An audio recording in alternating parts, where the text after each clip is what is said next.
This morning I visited the Governor-General and Her Excellency has accepted my advice that an election be held on Saturday, 3rd of May 2025. The presenting sponsor for Socially Democratic is Dunn Street. Dunn Street is a campaign agency that specialises in community organising. We only work with people who want to build power to make the world a better place. And if you want to create change in 2025, then hit us up at dunstreet.com.au. A special shout out to all of our Patreon members as well, and you can join our community for free or for as little as $1.50 a month, and you too can help support this podcast.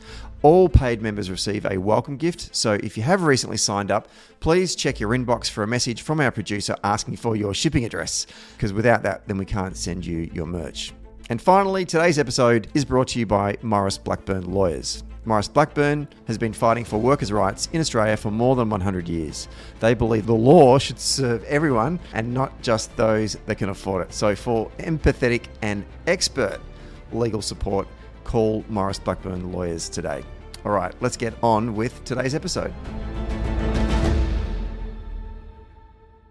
All right, we're taping this one and many other interviews on a Tuesday, the 22nd of April, and Wednesday, the 23rd of April, on the lands of the Ainu people that went on to become the town of Edo, that is today known as Tokyo. This is one of my favourite episodes, Path to 76, Battleground Seats Preview. It's a monster episode in which we are going to talk to folks, Labor people on the ground across all of our states and territories, where we're going to get some inside word on each of the battleground seats that Labor either must retain or win in order to get to 76 seats in the House of Representatives and form government at the next election.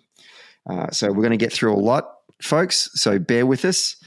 And we're going to start today with, I don't know if it still says the first state or the premier state, but I know it did there for a while. So let's just start with that state. And to help me unpack all of the battleground seats in New South Wales is the campaign director. Sorry, the Director of Campaigns and Strategy at Unions New South Wales.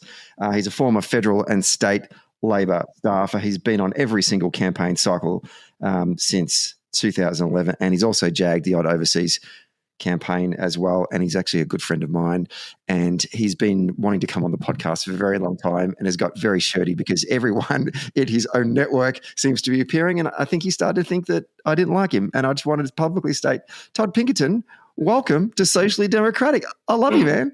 Yeah, thank you, Stephen. I love you too, man. Thank you. It's great to be here. You are right. Most of between my boss, including my wife, have been on this podcast before I am, and I think I actually listen. I'm the one who listens to the pod. I'm the one who's listening to the podcast. So it's great to be here. Thanks for having me, man. Just give us a bit of an overview of the state of play for federal Labor in the great state of New South Wales. Yeah, and obviously as a New South Welshman, I'm pretty appreciative of you starting with us, going in order of importance. But look, New South Wales is a third of the state, a third of the country. Sorry, was 47 federal seats. New South Wales Labor currently holds 28 of them. That's been built on some pretty good results of the last couple of federal election cycles. So there's been some good results picking up seats, particularly a few at the last election cycle.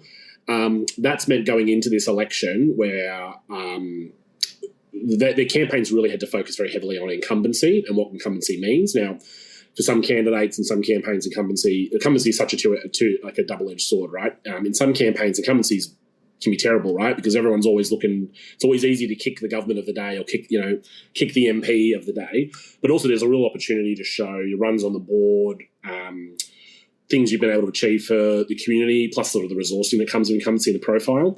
I think the challenge for New South Wales Labor, obviously for any sort of first-term government in terms of seeking re-election, right? This is the election you expect the government maybe to lose the odd seat or two. Just incumbency can kind of weigh down governments.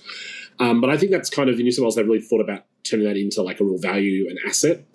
When you talk to sort of people in the sort of working in the campaign room in New South Wales, they talk a lot about their approach has been, it's not running a sort of statewide campaign, it's been running like 47 by-elections in their mind, like 47 different seats. Like what message would work in places like Blacktown, Bega, Gosford, Lismore, the Hunter Valley, Southwest Sydney, Broken Hill, all of these different dispersed parts of New South Wales, what message would work across them. So they've really focused heavily on where they've got MPs to focus really heavily on personal brand, personal persona, reasons to vote for them beyond just their endorsement by the New South Wales Labor Party. So in terms of the state, obviously there was lots of seats to defend. All the resourcing are really kind of going into these held seats, but they've really focused heavily on making these MPs do the kind of the heavy lifting on winning these seats. And I think that's kind of meant that as a campaign, like if the sort of like statewide or the national mood is going well for Labor, well, that's great, right? They're there to ride the wave. But if it kind of is turning away, they can kind of withstand that tide coming in or out. So that seems to be a little bit of like what the strategy's been playing out in New South Wales and how they're trying to take this 28-seat number. My sort of view is if you don't see a lot of movement out of New South Wales on election night, that's actually a massive win for the campaign here. I mean, there's some knife-edge seats, and I want to start with Bennelong to begin with. We all remember that great night in 2007 when we toppled a Prime Minister and took his seat. I mean, that was just like a cherry on top for such a great campaign. But, Bennelong isn't actually historically traditional Labor turf. Let's start with Bennelong. Tell us a bit about what's going on in Bennelong. So Bennelong, obviously, everyone remembers the 2007 Maxi McHugh result and, sort of this view that Bennelong was won off the back of the popularity of the 07 campaign. The current MP, Jerome Laxale, kind of like a perfect fit for the seat of Bennelong, and it's a bit of a mix, right? So I kind of describe it as like north of Parramatta, which is sort of a classic kind of working class second CBD seat. But it's also got parts of like the lower North Shore, like particularly because of the redistribution, it's taken in the old seat of North Sydney that was held by the Teal Independent previously. So the redistribution kind of cut that margin a little bit. So I think it's down to like 0.5%. I've seen a couple of people bart around what that means in real numbers, but all we know is that it's well within a margin of error. It's more knife edge than it could ever be, but it's a real mix, right? It's a seat that's got people who voted Labor versus Lib. And it's got people who voted for an independent candidate the last election. Some of the other parts of it, right, like I'd say, I was talking a little bit about Jerome as a candidate. He's sort of like perfectly suited for the seat. He was the former mayor for sort of the western end of the seat in the city of Ryde. He did a lot of work over a long time as sort of a bit of a breakthrough candidate for us to sort of win in that kind of area. It's not one that we'd held for some time. But it's got in all these new areas and all this new explosive growth that's been coming in. And as I said, it's taken all these areas out of North Sydney in an independent area that, like the voters of North Sydney are probably not used to having a Labor federal MP at any level, and what that means for them. So, I mean, does that add an extra complexity in terms of trying to work out what are the key issues that are going to impact voters when you're doing your comms strategy? Like, is there a diversity across Bennelong now because they've brought in this new part of the electorate from North Sydney? Like, what are the issues? I think the pervasive issue across kind of this seat, but also across all the others, and what I'm hearing is it's all cost of living, it's housing stress, it's all the pressures. So particularly in the sort of more traditionally Labor voting areas, which are some of the more multicultural ends, like around like Eastwood, etc.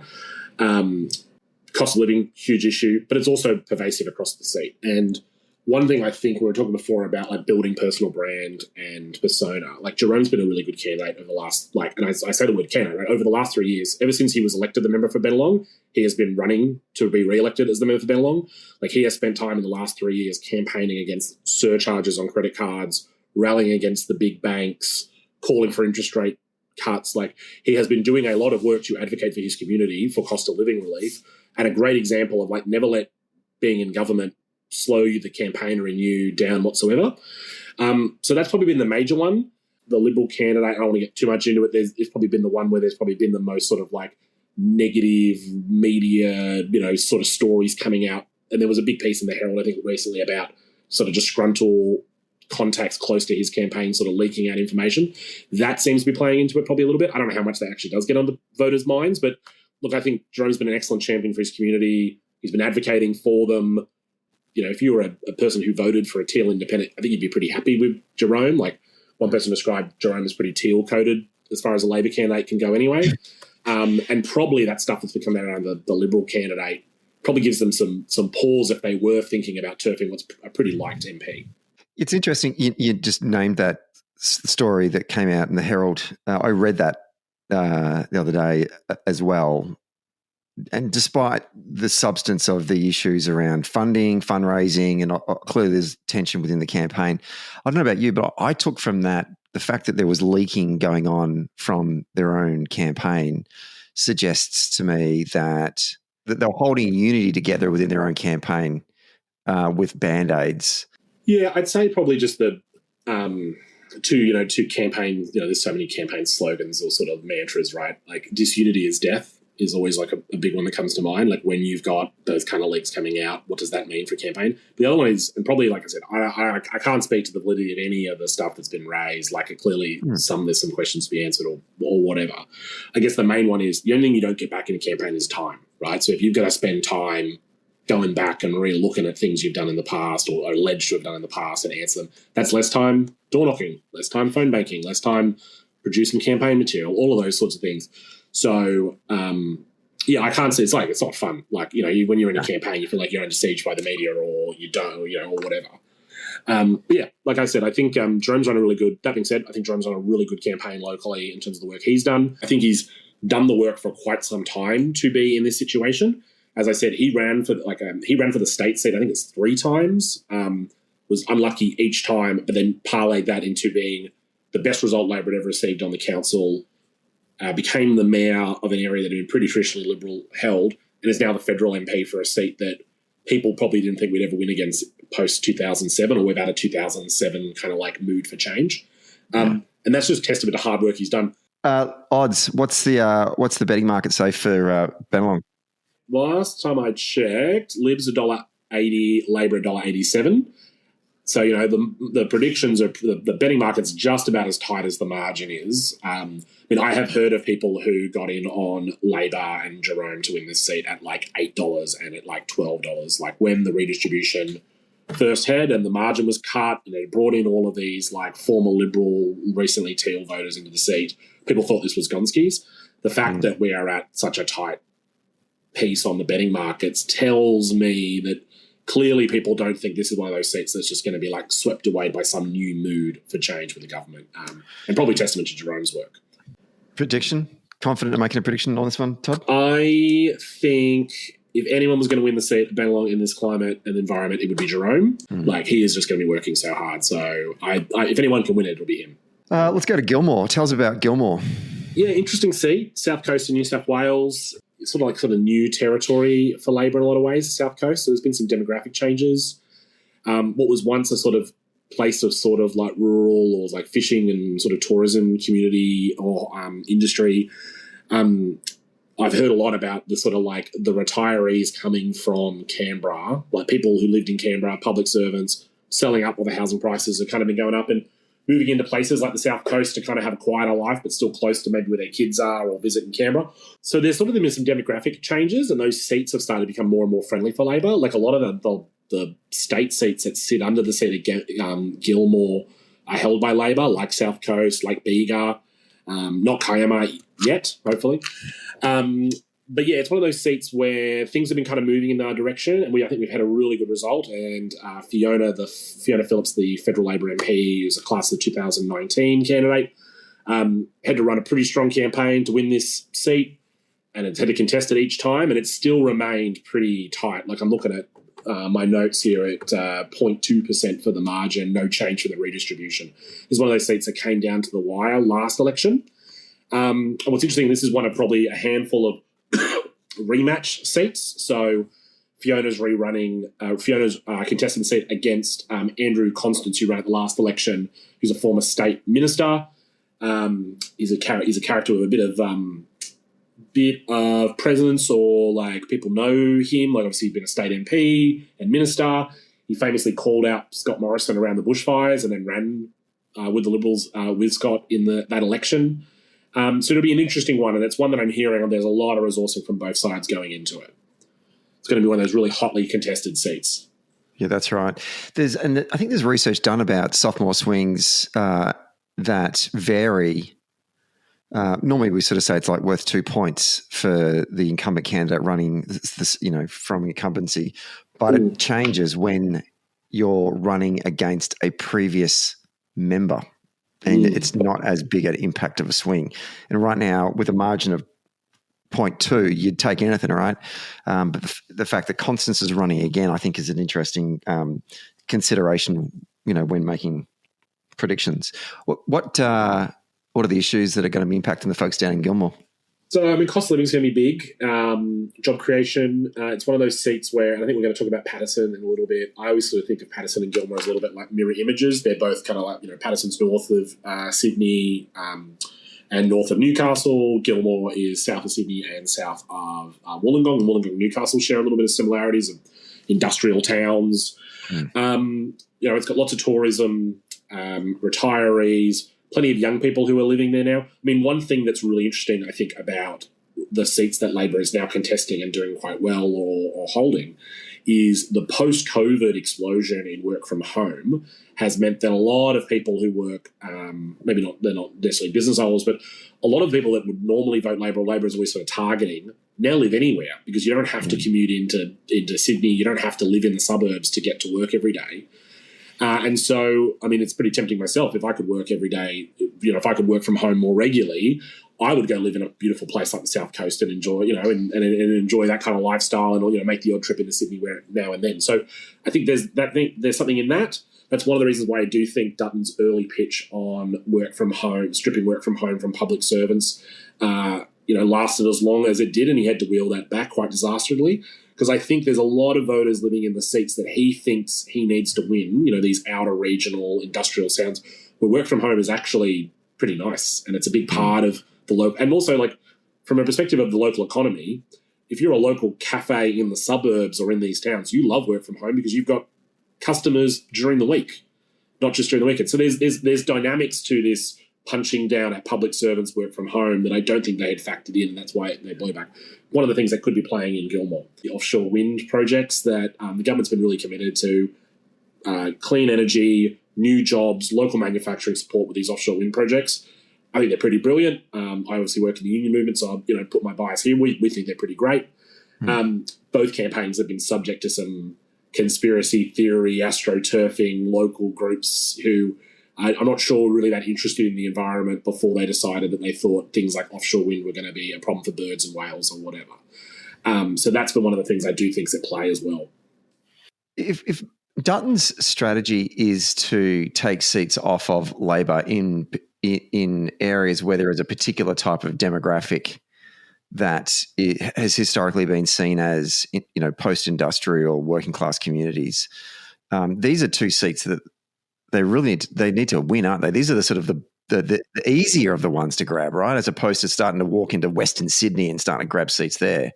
Yeah, you would think. If I'll make some comments later. I think we're going to chat. We'll chat about Hunter as well, because I think when 3 years ago when Dunn was sitting down and thinking about his strategy, I think he was quite right that there's communities, post-industrial areas who are on the fringes of metropolitan areas maybe not enjoy the same level of service delivery that they want. I know that housing's a big issue, particularly not so much the affordability, but the availability, it's the supply issue in Gilmore.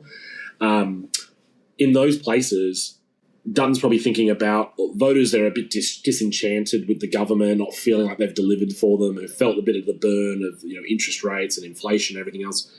But then they've been pitching policies that have been taking away things from them rather than giving them things. I think he thought that they would sort of jump on the punching down bandwagon in a way that I don't think has played. I just don't think has played generally, and I don't think will play well in these seats either. Gilmore is a great, as I said, it's one of the big sort of demographic changes about people coming east from Canberra, retired public servants who probably don't love the idea of the government slashing public service jobs left, right and centre. And if you live in some of these towns and services, the public service is one of the major employers in the area. I don't think there's a lot of interest in cutting jobs locally. So it's one of those things that I think Dunn probably in his mind thought this will be great. It's a bit of I'll play a zero-sum game, but I think he's sort of forgotten the kind of people he's actually trying to represent, or at least trying to win over. Any other sort of factors that we need to consider in Gilmore before we go on to the betting and prediction? No, I think that's kind of the main say of it. As I said, it's super marginal. It's really, really tight. It's one of those ones where, a bad day on the a bad day on the sort of day-to-day media commentary, like a bad press release from either leader could shift some things. And, there's still a bit of time. Obviously, we're recording on the day pre-polls opened. There's still a long time in the election. Like, there's lots of things that could still happen, and I've been on enough campaigns to know when those things can happen. It's one of those things where if the national mood shifts one way or the other, we might see it as a really reasonable, comfortable result one way or the other on the day. Or, just as likely, it will be, people will be down there scrutineering in Gilmore for a week or two. But it's a campaign that everyone's kind of throwing things at. Yeah, right. And it looks like people are throwing money at it too. Having a look at the market, I saw Libs at $1.68, Labor $2.37. I think that's probably right. Like, as you said, if the Libs have any chance of picking up a seat in New South Wales, it's going to be Gilmore. It's not like the Liberal candidate is a sort of central casting random Liberal, like former state minister, got some profile, famously stood up to the former Prime Minister on bushfires. But that being said, there are a lot of issues, I think. I don't think Dunn's particularly popular in the seat, and I don't know how much Constance is about to shake away the fact that ultimately voting for him is a vote for Peter Dunn as Prime Minister. So $1.37, if you're a betting person, you'd probably take that for Labor, wouldn't you? That's not bad money. So $2.37 is what I got here. Oh, yeah, sorry, it's $2.37. $2.37. Yeah, you'd double your money. Yeah, I'd have I would recommend it. I think it could be a good one. I think it'd be really pleasant, and I think seeing Constance defeated for the second time would be wonderful enough. Maybe winning a bit of money on top of it would also be delightful. Good stuff. Prediction for Gilmore? It's really tight. I think, as I said, I've heard really positive things out of the campaign there. They're giving everything they can. But as I said, we'll wait and see what the next couple of weeks do.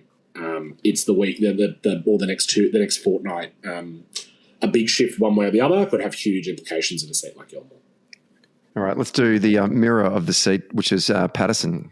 Yeah, I describe it as that. I don't know if everyone agrees with me on that. Paterson, seat up to the north of Newcastle, beautiful part of the world. I've got some very fond memories of visiting my grandparents who lived in Fingal Bay, which is a beachside community there. Margin 2.7% post redistribution. So there's a town, Kurri, that's on the border between Paterson and Hunter. Last election, it voted something like 60-40 to Labor, so really Labor voting. Losing that in the redistribution's been a bit of a blow. But it's an interesting seat. Like, it's one that, like, Labor has held, much like Gilmore's got the state seats underneath it, like Maitland and Port Stephens.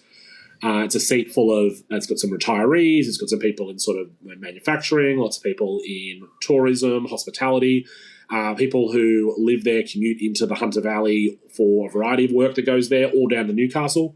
So it's a real mix. It's one that, just thinking about some of the issues that might be at play there, as I mentioned before, offshore wind, similar project up there. That's one where I know the local campaign has had to deal with the sort of like rampant conspiracy theories that people have about what having wind turbines off the coast of New South Wales might mean.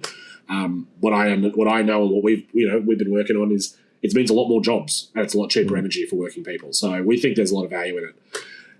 That being said, cost of living is going to be big. Access to medical services. I think one thing that's come out a lot, Medicare, like health is always a huge issue. Cost of living and health are sort of the sort of duopoly on campaign issues when it comes to a New South Wales Labor campaign. Access to medical services in our regional and remote communities can be really tough. That's why I think the Labor campaign they've been running around the urgent care clinics has been really brilliant. It's a way to get people access to healthcare that doesn't involve new hospitals, which are very, very expensive and take a long time, or expansions of hospitals, which can sometimes feel like you don't get the bang for your buck. Popping up urgent care clinics, getting people out of emergency rooms and into care when they need it quickly. Great value for money in terms of like from a public policy spend. And I think they are absurdly popular with the public for a reason. And that's what I do think would be quite good. It's the level crossing of health. Yes. Yeah, I think that's right. I mean, everyone's searching for the Dan Andrews level crossing of something else. It's good public policy and it's good politics. It is. Well, all politics is retail, right? Or it's all local, right? Something you can literally go and access the service regularly. And there will be, people's access to healthcare is growing because we're trying to have a healthier society. People, need to be able to see their doctor for a myriad of issues. Going to the, GPs are only available the time they're available. And emergency rooms are not for people turning up with like things that are urgent but maybe not life-threatening. So there will be people whose lives are better off because they've been able to access one of these clinics, and they're in lots of places across New South Wales for a reason and across the country because it's a good public policy initiative, the one that the public's going to be really supportive of. Yeah. Any other factors that we should consider when we're talking about Paterson?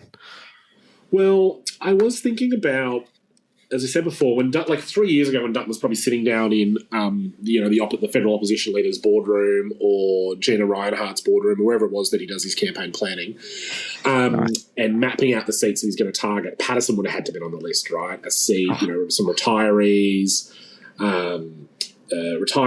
blue collar workers. It's not metropolitan, urban.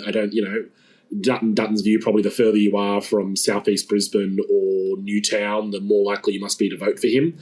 But I do think a dynamic there, and I've been chatting to a few people around the campaign, his view about retirees looking at their superannuation, that they would be concerned with the sort of the woke craziness that this government, that the federal government must be on, which a few people would actually agree is the case. I'm probably looking at their super balances right now and thinking about what electing, we haven't talked yet about the sort of Trump factor, about what the dynamics of having President Trump has had on the electoral politics of Australia. One thing that I do think is that I don't think people want radical, I don't think they want a sort of radicalism that they think can be associated with Trump. And I think that's hurt Dutton a lot. I think it's going to hurt him a lot with your sort of over 65 voters as well.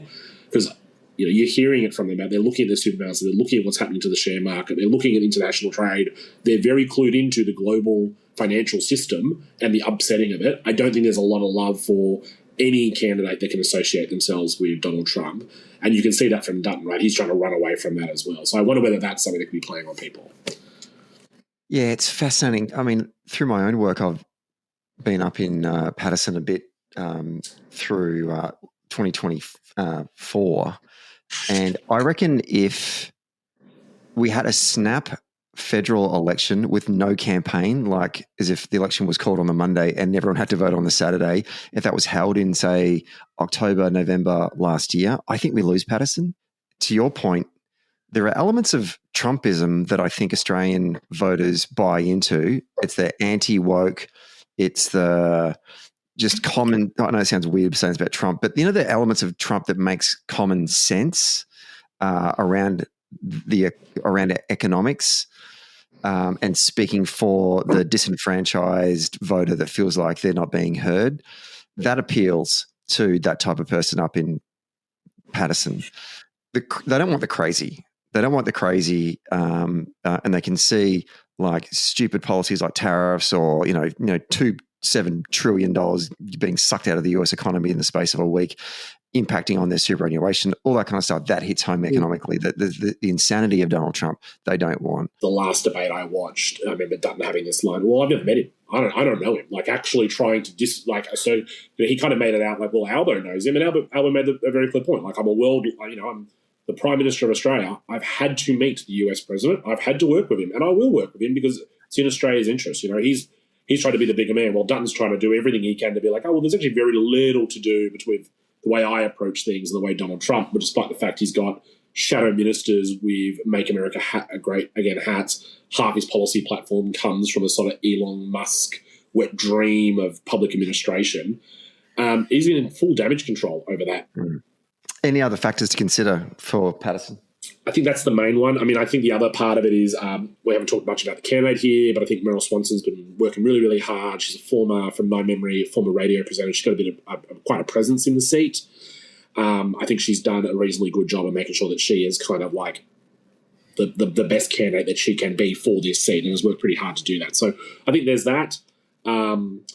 I haven't done much of my research on who the Liberal candidate is because I don't get the sense that that's it's anyone sort of outside of sort of the cookie cutter Liberal central casting, isn't it? Yeah, it's sort of it's a bit they're not it's not bringing anything that new. There are some of these seats where we've talked about and we're going to talk about where they've made some interesting choices about the candidate to really accentuate a particular policy issue. Or a particular sort of narrative or story in the seat. I don't get the sense that that's playing out in Paterson. So I think that's probably been the main one. Checking the betting markets, I think that's probably right. Labor $1.93, Libs $2.03 is the last thing I saw on Sportsbet. So I think that's probably right. Labor a nose ahead but it's not one that we'd be writing off anytime soon. Let's stay north of Sydney. Let's go to the Hunter. When I think about the seat, it's one that I think, it's kind of, I'll just start from the beginning. I'm going to declare my bias. I'm a huge fan of the Labor MP here, Dan the Man Rapopoli. He is a 6-foot-something former coal miner who has won gold medals for pistol shooting, who runs a fundraising burger-eating calendar every year, who is currently producing some of the best unhinged MP TikTok content I have ever seen. He's also got a great beard. I think he's a legendary bloke and really personifies his seat and has done an excellent job, I think, representing it and building a bit of a persona and brand for himself. When I was doing my little research ahead of this, people were pitching me Dan's newest campaign tactic, which is, you've done door knocking. People do, they go door knocking for signs. He's now going pub knocking, where he's a bit of a lad. He just goes into the local pubs of his community at the end of a long day, sits up for a beer, and you can see him from a mile off, and he just has chats to his constituents. He reckons he has more one-on-one conversations after a night of phone banking, just sitting around and have a beer at the local RSL or the local miners' lodge, just having a good chat to people. And I think it's that kind of retail politics he's doing so well. This is another one of those seats where I think when Dunn was sitting down 3 years ago thinking about the seats he was going to win, he was thinking about the Hunter. He was thinking about announcing nuclear energy as a return to these kind of fossil fuel, heavy, blue-collar jobs. And then another one that's gone down like a lead balloon. This is the kind of seat that he would have to be winning. Yeah. And I just don't get any sense that he's managed to get any cut through in the Hunter Valley, partly because I think Dan's been an excellent candidate in it. I also think the Labor government's done some excellent things for the constituents of that seat, in particular the same job, same pay laws that were passed in fixing loopholes, either one or two, have literally meant tens of thousands of dollars of pay increases for coal miners working who are on labour hire in the Hunter Valley. Like, we want to talk about real cost of living relief, giving people industrial rights that mean that they are no longer exploited at work and makes it illegal to underpay them significantly. Another one that we've done things saying that he's going to repeal these new workplace rights is going to win him any friends of the Hunter. It's just, it'll be another issue that they'll have to wheel back in the next couple of days because they'll start to feel it even more in the Hunter. It's a 54.8% margins, up 0.8 because of the, as you said before, the addition of the switcher. Yeah. I'm amazed at actually having, as I said, first time I've ever been to the Hunter was in the last 2 years. It strikes me that it is that marginal. It does feel like a Labor, or certainly Newcastle anyway, feels like a Labor town. Surrounding area, which is the seat of Hunter, but do you know what I mean? Yeah, well, I said it's on the outskirts. It's, I think, just west of the sort of Newcastle, the classic Newcastle seats. It's one it's been held by Labor for quite some time. It was held by former Minister Joel Fitzgibbon, and I think previous to that, his father also held the seat of Hunter. As Labor's vote has particularly increased in places like Bennelong and Reid, these sort of like middle ring city suburbs, where housing affordability and cost of living and middle class voters. When we win seats like that, we tend to think we're starting to move or we're starting to lose some of these seats in these regional communities. But you need a Labor Party that's diverse enough to hold the seat of Reid, where the overwhelming majority of residents are born overseas or have a parent born overseas, and then a seat like the Hunter that is all the things that the Hunter is. And that's been one of the great strengths. So I think the New South Wales Labor campaign, but also from the party office, has been about pre-selecting candidates who represent their communities really, really well. And there's a great photo I'm going to talk about, like the difference between Reid and Hunter. Sally Situ, the member for Reid, who's my local MP. I think there's you can stack like 2.5 Sallys before you reach the size of Rapopoli. Right. But they represent their communities really, really well for that reason, right? Like they are part of their communities in a lot of ways, and they do that authentic representation. They're not candidates from central casting; they've been pre-selected randomly, right? Yeah. But yeah, this is the seat. Like if Dutton's not a play in Hunter, well, I'm feeling pretty optimistic about the overall election result, and we'll see how things go. But this is the kind of seat that everything he's been doing has been about pitching to this electorate. And folks with a bit of cash are feeling good about Labor as well in the Hunter too, because Labor's paying at $1.14, the Libs are out to $5.25. So that's, overwhelming favourites. In fact, I think that's since so far in all the episodes we've been doing, that's the shortest odds I've seen for Labor in a marginal battleground seat. Yeah, I think that's probably one where the odds have really come in for Labor because they're probably watching the same campaign we've all been watching, right? I would be betting on Dan the Man in a heartbeat. Good stuff. All right, last one, Robertson. Robertson, yeah. So this is sort of this is on the Central Coast. Central Coast being the sort of region just north, sort of between Newcastle and Sydney. Robertson is your sort of like classic marginal seat campaign. It's a seat that's got a little bit of everything. Like downtown Gosford's got basically a CBD. You've got places of sort of big retiree communities and like Carry On, classic working class, and sort of like tree change suburbs like Bennelong and Ocean Beach, Woy Woy. And then you got sort of like the sort of well-to-do areas like Terrigal and Avoca. It's sort of like a real mix, all condensed into one federal electorate. I don't know a person who went through Young Labor who hasn't got fond memories, or maybe not so fond memories, of doing the drive up to Robertson to do door knocking across Gosford and other seats pretty regularly. It is a seat that every party throws everything and the kitchen sink, and then there's many everything else at every election. It's just classically marginal. It's really hard fought. And it's one that New South Wales Labor is kind of ready for because they're kind of used to it. There isn't it's never an easy fight in Robertson. In terms of local issues, cost of living is going to be the big one once again. Access to healthcare, I know, has been really, really big. There's been a big sort of debate there around healthcare and access. And I think the Labor campaign's been really clever to tie that to Dutton's record previously as a health minister, what the risks are around Dutton and the way he would run health. And I'd be remiss not to mention probably one of the major issues on the seat, or at least one of the major advantages of the campaign, is the local Labor MP, Dr. Gordon Reid. I think he's a 32-year-old emergency room doctor, good-looking rooster, local boy, excellent candidate, really, really well-spoken, who still is doing, I think he hasn't done for the last couple of periods because of the election, but he's still doing the odd shift at the local hospital, getting frank and fearless feedback about how his community is engaged with the healthcare system. Yeah. Excellent candidate, running a great campaign and working really, really hard. Love it. Anything else to consider when it comes to Robertson?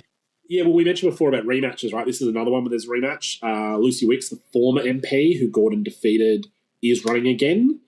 I think there's a bit of like for her. I wouldn't describe her as like an unpopular former MP, but I do think there are question marks people have about like what was her track record in government, like what was she able to deliver for the seat. From memory, she's in the sort of like the soft right of the Liberal Party, which was basically her, Alex Hawke and Scott Morrison at its peak. So yeah, I think there's a bit of a rematch. So it's one where it's going to be tough because it's Robertson. It's always tough. But then separate to that, like the Liberal candidate's not a nobody. It's a former MP, someone with deep connections in the community. It's going to know some people. It's going to be really tight. That being said, Gordon is as far as you could dream up a perfect candidate kind of sitting like that, right? If only every candidate was an emergency doctor or a doctor at the local hospital in the seat. The places we would go as a party. It'd be amazing.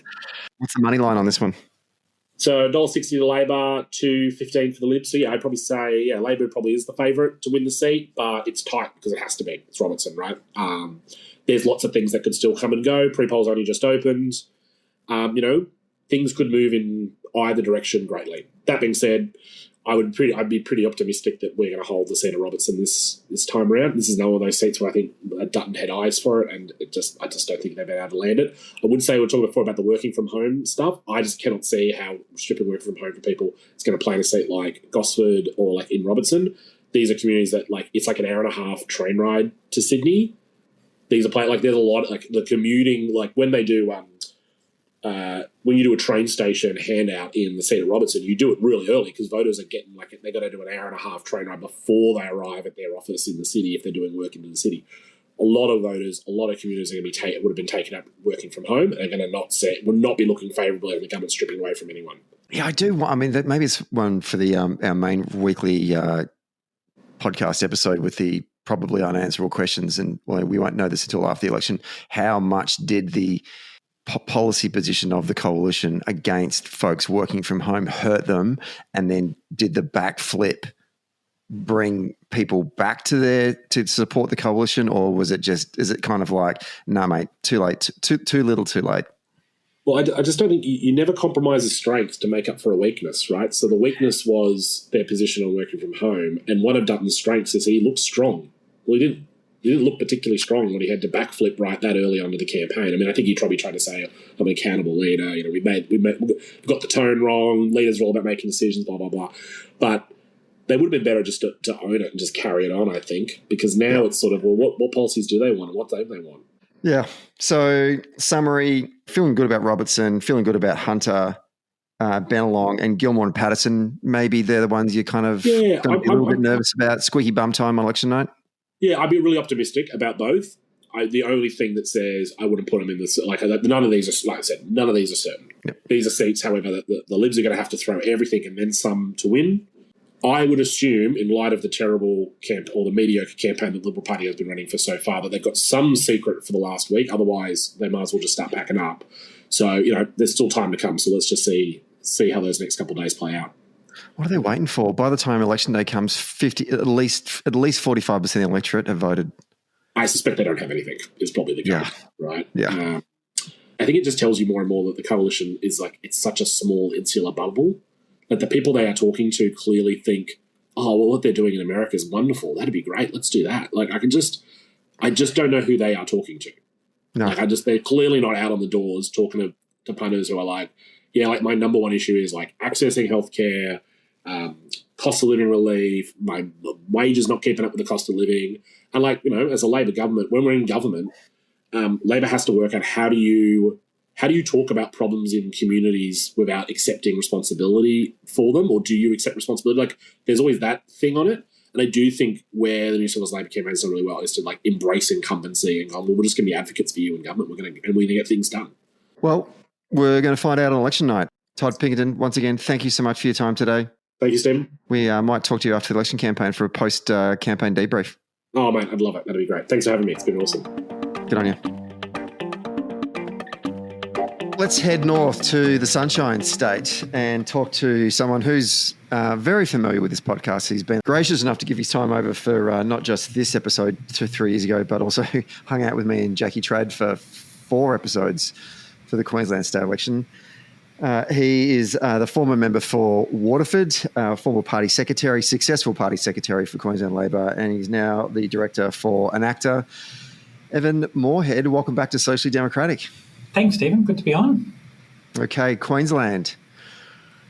I don't want to say all eyes on Queensland because I feel like as a Victorian there's a lot of eyes on my state at the moment, but there's always this sense of when are we going to finally break through and pick up a bunch more seats in the Sunshine State. Tell us, broadly speaking, how are the vibes? Yeah, I think I think this is an opportunity for Labor to build more of a presence in Queensland. It's been pretty slim pickings for the last decade. We held a majority of seats in Queensland in 2007, but since then it's sort of subsided. Which has been a frustration, right? At a time when we've held government for 28 of the last 33 years. We've held at a state level, but really haven't been able to deliver great numbers of seats to the federal caucus as we'd like. Part of that's the regional dynamic in Queensland. We've had a state presence built upon provincial cities, but at a federal level, bigger electorates mean provincial cities always come with rural parts of the electorate. And it's, and I think Queensland Labor has, at a state level, has managed a parochial brand, which hasn't really translated into federal votes, unfortunately. So it has been, Queensland really has been underrepresented in the Labor caucus for a long time. But this is a chance for us to get back on. I'm hoping that 3 years of incumbent government shows that federal Labor can get back to being trusted and to deliver on the basic things that Queenslanders want, the hospitals, schools, roads, Medicare funding that they look for out of Labor governments. We may talk about this when we start to break down the seats that we're going to look at today, but I'm wondering about the impact that now there is a LNP state government in Queensland. Not that they've been there for very long, but sometimes that can have there's a sort of this balance that voters can see when they vote. They're aware that there is a state government that's different to the one that the flavour they might vote at a federal level. Do you think that can have an impact this time around to support Labor boosting their vote in some of these battleground seats we're going to look at? Yeah, I think it probably gives us an opportunity to remind people that LNP brand here in Queensland. Like during the election period, the LNP here have got back into some of the bad behaviour of the Newman era and even, frankly, the Bjelke-Peterson era, appointing politically aligned people into the Electoral Redistribution Committee. I think that sort of reminds people of why, the LNP has been out of power for so long.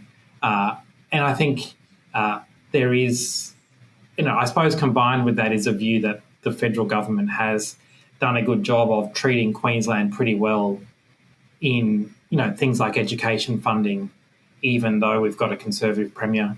The Prime Minister has been incredibly focused on that education funding and those deals with the state government regardless of their political persuasion. Nice. Starting with Leichardt. Tell us a bit about Leichardt. Start at the top. So Leichardt's a really interesting seat. I think it's one of probably the best opportunities for Labor in Queensland. The retirement of Warren Entsch up there is a great opportunity. In those regional seats, local profile really counts. You've got your own media market, local MPs get on TV, and they do. And Warren Entsch has built himself a pretty successful profile since 1996. In fact, the only time we've previously won Leichardt since 1996 has been in 2007 when Warren retired the first time. So I think we're in with a good shot. I think Leichardt's a seat based on Cairns hinterland, and then up into the Cape York. Warren Entsch had done an incredible job of building support amongst some of those remote communities in Torres Strait Island just out of incumbency. And they're also the same places where Labor at a state level have done incredibly well with support from those remote communities. I see that as an opportunity for those remote communities without Warren, for them to be, really fertile grounds for Labor to pick up votes. Nice. 3.4% margin, so not a... Yeah, and sort of one. I think Labor's got a really strong candidate there to pick up that 3.4%. Matt Smith, I think, is like a perfect candidate, has got a lot of profile, literally and physically, as the sort of, I think, former Taipans player, and 210 centimetres tall. The only sort of, I think he's the only candidate for Labor who can slam dunk without a problem. But at the same, he's got a good profile up in Cairns, and it's been running a strong campaign. The LNP have pre-selected Jeremy Neal, who got pre-selected up there without the support of Warren Entsch. He wasn't Warren Entsch's preferred candidate, and sort of Warren had initially indicated that he wouldn't be supporting him. He's also been caught out recently with some weird and wonderful views, some anti-vax views during the COVID era. I think it is one of our best chances to pick up a new seat in Queensland. It's rare that do we ever see a in the show notes that you've listed the height of the candidate. It's I think there's just plenty of photos of Matt embarrassing other MPs with his height in that. I think the interesting thing people sort of miss on Leichardt, right? Leichardt is a seat in regional Queensland, but the seats around Cairns are a bit different to the other regional cities.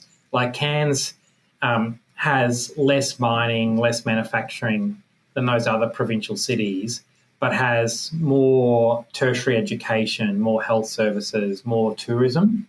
So, has a much more service-based economy, which has been, much more fertile ground for, Labor and progressive parties in recent years. Issues impacting the people of Leichardt.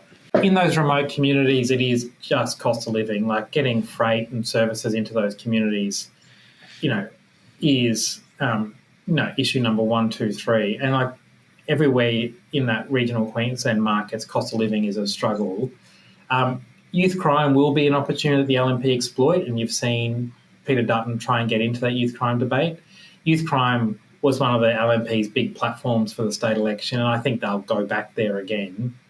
And like in those regional seats as well, I think there is an expectation on politicians and candidates to really have a bit of a economic vision and have a bit of an economic view. So they want to know, essentially people want to know what you're going to do to get that regional economy up and going. So, yeah, business and tourism will be a focus. I think the other bit that, in that market, which is always a curveball, is the Cairns media market also gets a fair bit of Bob Catter, agrarian socialism meets social conservatism of the Catter view, which sort of, I think, is always a bit entertaining, but distracts from probably the main game on who runs the government after the election. In a race such as this, with Ench not recontesting, so having an open field and a margin of around about 3%, how much of a role will preferences from candidates like I'm assuming the Catter Party is going to nominate someone, or sort of like in terms of, I guess the question I'm asking is, centre right independent type candidates that can take primary vote from the Liberals, because the Liberal brand really isn't that great at the moment, notwithstanding the success ahead of the state campaign. But then those preferences not flowing all the way back to the Liberal candidate and giving us a chance. Yeah, and that there's Leichardt has a strong Green vote as well. In the regional Queensland, it's the one seat that has a strong Green vote. So on the Labor side of the equation, but what we've seen in that part of the world for a long time is a strong vote for Catter, a strong vote for One Nation. Places like Cooktown have had strong, One Nation votes for a long time. And I suspect that's going to be compounded, because if you read Newspoll, what you can see is that, the LNP's primary vote has been dissipating, but some of that's gone to Labor, but even more has gone to the others in the right-wing operations. These are places, the Tablelands, which is just outside Cairns, doesn't have much in Leichardt, but has a history of One Nation and Catter representation over the last 25 years. Yeah, right. What is if the Liberal Party or the LNP are starting to see part of their primary drift, to the point you're saying, to Catter or One Nation, but a little bit to Labor. What does Labor do you think to grab that attention and get the support of those wandering voters? My view on sort of how to tackle those sort of third parties on both sides, you got to make the choice for who, Labor's a party of government, and you got to go to the people with a choice for who runs the government, and make the decision so stark. You can see the LNP have been trying to reduce that by matching some of Labor's policies around Medicare and other things by not making. But I think Labor still has managed to make there a stark choice for who runs the government. I suppose on Labor's left it's the same, right? The Greens love it when there's not a choice for government. They love to run around saying, you can have a Labor government and you can have me as your local MP. And frankly, it's sort of not true. You end up with these third parties putting the choice for government at risk. But, when you've got the LNP, the Dunn over the last 3 years has done a good job of stoking grievance and those culture wars, but hasn't managed to turn that into an alternative government and a choice for government, right? So I think those, if you're successful at creating grievance but you can't create an alternative government, what you do is you push people into those third parties. Yeah. The betting odds for Leichardt. This is one where I reckon the punters aren't on the money. It's sort of $1.45 for the LNP to retain and $2.60 for the ALP. But I reckon it is Labor's best chance for seat in Queensland, and probably at $2.60, it's well worth a punt. Yeah, right. You take that. Yeah, I reckon they can win. I reckon Labor can win Leichardt, and I'd put my money on. If I wasn't, in my spare time running a polling company, I'd be, putting a couple of dollars on the ALP to win Leichardt. There you go. You've heard it first, folks. And as we've been saying across these episodes, we're looking for those seats that Labor can win, sort of insurance seats. And Leichardt is, I think, one of them. Let's go to Bonner. So Bonner's been consistently held by Ross Vasta since 2010. He was the previous MP from 2004 to 2007. Lost it in the Rudd election in 2007, but then won it back. He's been a pretty quiet MP for most of that time, and has spent some of that time with health concerns. I mean, he hasn't been able to be vocal. It's a really interesting seat, though, right? It's sort of got areas which over those 20 years have really gentrified. It's got places like, Wynnum and Manly and those places which, used to be where workers at the Port of Brisbane would live, and now it's people sitting on lovely Queenslanders overlooking Moreton Bay. So it's an area that's got wealthier and wealthier. But this time Labor's really got we've had some strong candidates in the past, but Cara Cook's a really good one, former local councillor, high profile, is really getting stuck into the campaign out there, and is a shameless campaigner that's doing a great job. The margin's also 3.4%. So it's, just for folks that aren't used to or not familiar with the electorate, tell us a bit more about the sort of the demographics, and you mentioned touched on the port there, but what's going on there? It's an interesting one, right? In Queensland, Peter Dutton, I suppose the context, right, is that Peter Dutton's been very successful at targeting outer urban working class voters to vote Conservative. He's generally been pretty, ruthless at exploiting asylum seeker policy, climate change, carbon tax to win those debates, right? And he's the seat of Dixon that Peter Dutton has held, he's held since 2001, and he even held it during the 2007 election, but only by 47 votes. But he's held that despite the fact that for most of those time, the seats that are within the seat of Dixon are all state Labor seats. At the moment, I think there's 6 state electorates within Dixon's boundaries. Only one of them is an LNP MP, and one of the seats within those boundaries is Stephen Miles' safe Labor electorate of Marumba. So Dutton, and you can see this in Dutton's broader election strategy, right? His appeal is to outer urban working class voters on culture, not economy, and he's done a pretty good job on that. And it's meant that Labor's done better at some of those wealthier electorates. And I think this is weird. This is why Bonner is my dark horse of Queensland, is that it's the electorate that has got wealthier over time and probably isn't vulnerable to those culture war wedge politics that Dutton has been playing. And I do think is one that we can, where Peter Dutton will be a drag on the vote, despite the fact that he's a Queenslander. That's interesting. I do think it is a seat which wasn't on most people's radar, but it is my sort of dark horse for a win in Queensland that, a sitting MP who hasn't made much of a profile, a high-profile challenger, and those changing demographics mean it is sort of on the cards in an election where Peter Dutton is the opposition leader. You'll have a better idea. Certainly on social media, I get a sense that the Labor campaign is very active, particularly through their direct voter contact program. There seems to be a lot of volunteers that are in Bono, knocking on doors, having conversations. Yeah, no, 100%. And Cara's been really good at doing the basic thing of getting out there and asking for people's vote. I think having that experience in local government means that she is great on the doors and always up for a conversation with a voter. I think Cara brings a sort of new enthusiasm to it, which I think is sort of really important. Moneyline though is interesting.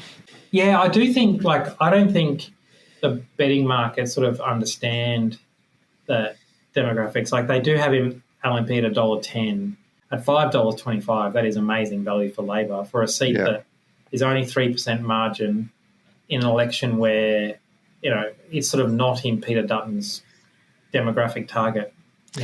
These are the longest odds that I've seen so far out of all of the seats that we've been covering for Labor, and for that margin of 3.4%, and for what you've just told us. That's just so tempting. Well, when the rest of the country moved in 2022, Queensland, I think, will be the last state to move. I think, I think there's been such an embedded nature of the LNP at a federal level here in Queensland that I think where I think the LNP have missed is that Queensland will be much more likely to have a look at Labor after they've had 3 years of incumbency to have a look at them. And it's pretty hard to run a scare campaign against an incumbent government. I don't want to put it in binary terms, but for Queensland and Labor, is this election the now or never? We're asking for a third term. Why would Queenslanders then go, all right, we're all on the elbow train when you've had two offerings previously and didn't jump on? Yeah, I think that's probably right. Like, I think we're in this spot now where Queenslanders who have had the LNP neg campaign at previous elections, have had 3 years of reassurance to know that you can give Labor the keys to the car and they're not going to do a burnout in the car park, right? Like you can trust these guys to drive the car safely. And the sort of the culture war scare campaigns of LNP campaigns of the past don't really work when you've got an incumbent government with a track record now. And I do think the Labor agenda this election is sticking to those bread and butter issues, right? It's doing cost of living and health and doing those two things together. So it is getting on with the things that people are lying awake at night worried about. So I think this is the now or never bit. And you're right, going for a third term in 3 years' time, we might tip over from 3 years to prove that we're not a risk to another 6 years to prove that we've got, the challenges of accumulated baggage from 6 years of government.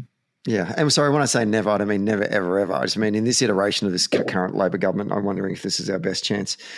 The other thing to point out that you've said there, which I completely agree with, and just over the course of these episodes we've been doing with David Feeney and Jesse McCrone, is that the rich terrain for this Dutton-style coalition government, immigration, culture wars, I think cost of living is a toss-up for either party about how they can frame that argument. But particularly, those two, maybe security.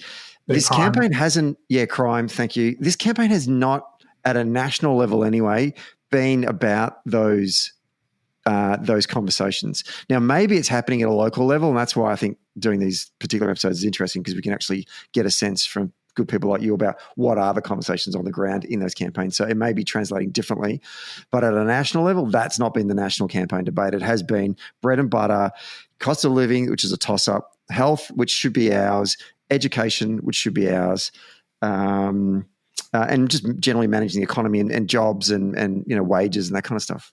Yeah, I think sort of what Dutton has done a good job of getting some of those grievance issues up, but has proven incapable of bringing a substantive offer to the electorate that would make those issues a choice. In Queensland and the NT state elections, the LNP made crime a choice with sort of draconian legislation that sort of pushed Labor to do things they didn't want to do.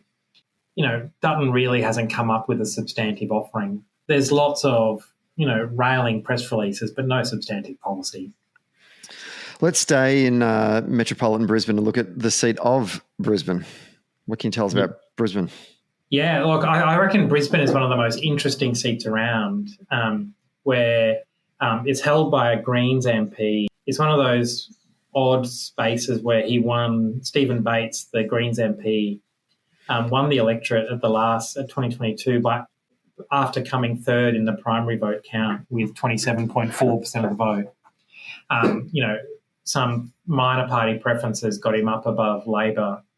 I think Labor's candidate's Madonna Jarrett going around again, which I think is great. Someone who's invested in the campaign last time and can go back in. She's pretty impressive, right? I think she's a good candidate, but will make a great parliamentarian, I think, too, in terms of her, bringing, comes from an incredible Labor family in the Queensland branch, but also brings, aggressive business nous from a career before this. And she's up against the incumbent Stephen Bates, but also the former LNP MP Trevor Evans, who lost the seat in 2022, who's, traditionally pitched himself as one of the more moderate Liberal MPs, but, I think probably hides the fact that he was Peter Dutton's chief of staff during the Morrison government. Probably doesn't put it on the CV too often these days when you're running for a seat like Brisbane. And also the CEO of the National Retail Association. Boo. Exactly right. Margin's 3.7%, but that's a Greens versus LNP. What was, I'm going to test your memory here, Evan, what was Labor's primary at the last? Well, Labor's primary was 27.5. So Labor primary, was only just pipped the Greens last time. But I think the way the how to vote cards are working this time round, Labor just needs to come in the two. If Labor gets into the two-party preferred contest, it wins.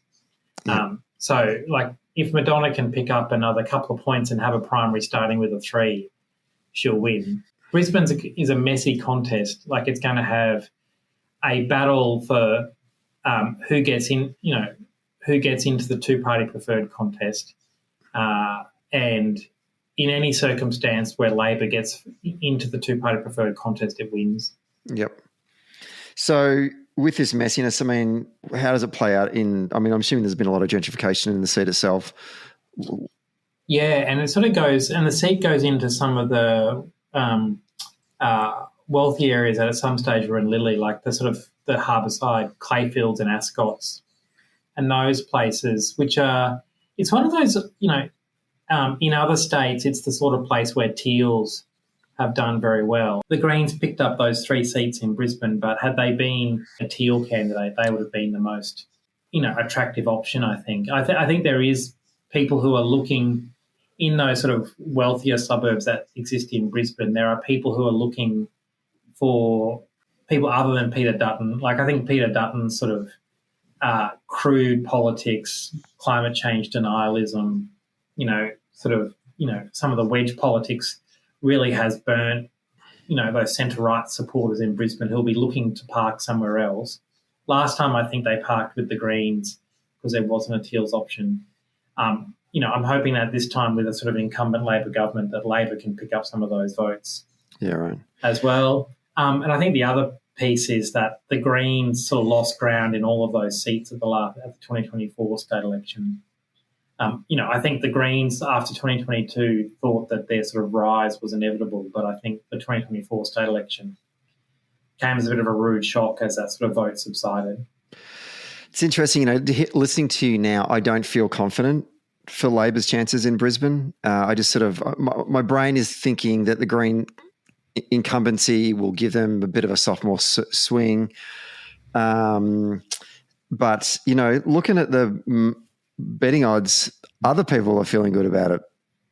Yeah, I think, Bates as the local MP hasn't, some of those other Greens MPs have done a really good job of building profile since 2022, whereas Bates hasn't. He's been fairly quiet. They are spending a lot of money on advertising for Bates, his sort of digital spend, will be significant. But the betting odds have it sort of Labor and the Greens at $2.25 and $2.60 each. Trevor Evans got to 37%, I think, of the vote last time round. To sort of be viable, he sort of needs a primary vote starting with a 4, and I can't see him getting that without incumbency. Yeah. But it is just a contest of essentially whether Labor can get into that two-party preferred contest. I'd love to make a firm prediction, but I reckon it's one of those seats that's too messy to tell. Yeah. Last seat that we're going to look at is the seat of Longman. This is my part of the world. This is where I grew up. So it's held by Terry Young, who won it in 2019, where Labor went backwards in Queensland and lost, a great local MP in Susan Lamb.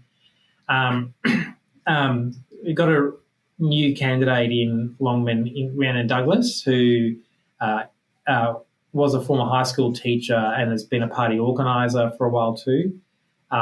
Rhiannon's one of those really impressive young candidates who really thrives off voter conversations. Sometimes you have candidates who are good at voter contact but have to drag their ass out of the chair to do it. Like Rhiannon's one of those people who thrives off it and is, great at engagement. So really impressive. It is a 3% margin. My fear in Longman though is it's one of those places where the Dutton politics are appealing. It's sort of the exact demographic of seats that Dutton appeals to, right? Like it's got, if you look at it, it's got these working class suburbs that go up to Caboolture and Caboolture East and those places. And that's sort of probably half the electorate. Once you get beyond that, you've got Bribie, which has a lot of old retirees, and then some semi-rural parts of the world in the sort of the Sunshine Coast and northern Moreton Bay region, which I think is tough going. And I think when Peter Dutton wakes up, he's sort of targeting those type of voters. And I think Peter Dutton's national strategy is to target those urban fringe voters in Sydney and Melbourne the way that he's been able to do that in Queensland. But there is, Longman will always be a close contest because of that big Labor working class base that sits at the bottom in that sort of part of the electorate where Rhiannon's from, in Narangba, Burpengary, Morrowfield. But getting into those, getting into the strawberry farms of Wemuran will be, a tough ask. And I suspect it's also, I saw Dutton did, crime as a policy, crime will be a key target for places like Longman. I suspect there's more politics of crime to come. It's funny because they only made that announcement in the last couple of days, their major crime announcement. And as you know, we're recording this on a Wednesday. Voting started yesterday. How long is this going to take for this to sort of seep into that electorate? Or maybe they just assume Liberal brand, tough on crime, I'm going to vote for those guys. But just kind of running a bit late. Yeah, who knows what goes through their strategy? My view is that that there's not so much strategy in the crime space, is that after the, sort of pretty ordinary campaign they did for the month of the faux election and the first 4 weeks of the election, my view is that this week they are trying to reset on the things that keep their base, that keeps their base together. So I think we've seen this week, we've seen crime, we've seen, some defence. I just think they're going back to their base issues as a response to how ridiculous the first few weeks of their campaign has been. And, the betting odds is long ones for Labor here. They are long ones. And I do think it is a long run for Labor. I do think that 3.1% is a tough ask for an outer urban seat against Peter Dutton. I think this is, this is a type of seat that Peter Dutton targets. It's this seat borders Dutton's Dixon electorate. I hope I'm wrong, and I do think Rhiannon's capable of giving it a red hot go, but I do think it's a pretty tough seat, in a Dutton contest. So, in summary, we're interested in. Well, we're feeling not feeling good, but how do I describe Leichardt? Leichardt is, to use your language, this is probably our best chance. Yeah, Bonner, it's our dark horse. Yeah, I reckon Bonner's the one which is winnable, but I don't think the LNP have clocked it yet. But whereas Longman, Longshot, and Brisbane, just a three-way and a little bit too messy to try and actually work out what's going to happen. It is too hard. I think Brisbane's one where we'll be waiting for a couple of days to see, not only where the vote lands, but also just who is going to be in that two-party preferred contest. There we go. Well, we're all going to find out on election night, so strap yourselves in, folks. Evan, as always, thank you for your insights. Do appreciate it. And we'll no doubt talk to you after the election with our post-election recap. Yeah, great. I'll be able to listen in and get the summaries from all the other states from your other guests. Too easy. Okay. We're now going to jump on the Spirit of Tasmania and head out through the Port Phillip Heads and head over Bass Strait to the Apple Isle, where we're joined on the line by our favourite Tasmanian, digital campaign comms strategist. He's worked on a number of campaigns for the Labor Party, both here in Australia, as well as for the New Democrats in Canada, and a number of union campaigns. He's a regular guest on the show. He's also a Dunn Street US mission alum, and it's great to have him back on the show. Jack Milroy, how are you? I'm well, thank you. It's good to be back. Talk about the election. There's elections everywhere, and that's what we like. I know. Only a couple of seats to really dive into deeply. In fact, reading your sort of show notes for this episode, I reflected back on our post-2022 Tasmanian federal election analysis. And it reminded me how bad a result we had in Tasmania. It was almost like a wake because everyone was so jubilant about Albanese and Labor winning government off of Morrison.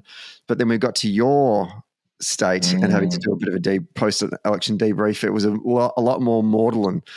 We let the side down in 2022, no doubt. So he's hoping we can maybe there can be some good news coming out of Tasmania this time around. Let's look at Lyons to start with. Tell us a bit about Lyons. Yeah, so Lyons is, so for everyone at home, there's 5 electorates in Tassie. They map exactly the state electorates, which are elected on Hare Clark and have multiple members. So that's just something to keep in mind as we talk about them. So the electorate names are the same. So there's a state seat of Lyons as well, and that will matter. We'll talk about that in a sec. So Lyons is the biggest electorate by geography in Tasmania. It actually measures almost 50% of the landmass of Tasmania, and it's one of 5 electorates. So it is comparatively massive. It's not particularly huge compared to mainland standards or anything, but in Tassie, it's a big geographical electorate. It basically spans from the northern suburbs of Hobart up north almost into the kind of exurbs of Launceston, and then out east all the way to the coast, the full east coast. So this is places like Sorell close to Hobart. You've got Swansea, Bicheno, Campbelltown in the middle of the state. Tasmania's pit stop. Because that tends to be where everyone stops on the drive from Hobart to Lonnie. Its demographics of the seat are: it is older, poorer, and wider than almost anywhere else in the country.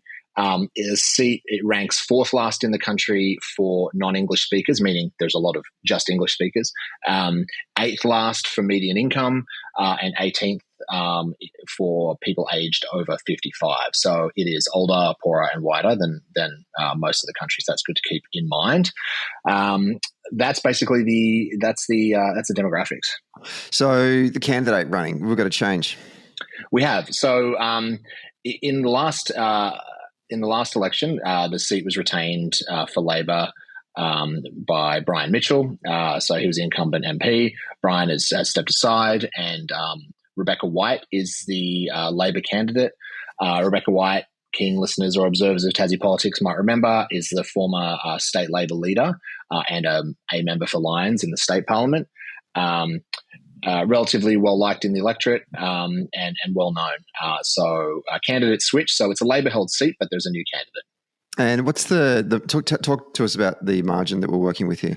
Yeah, it was one of the closest seats in the last election in 2022. So Labor holds the seat with a margin of 0.9%. There was a 4% swing against Labor in 2022.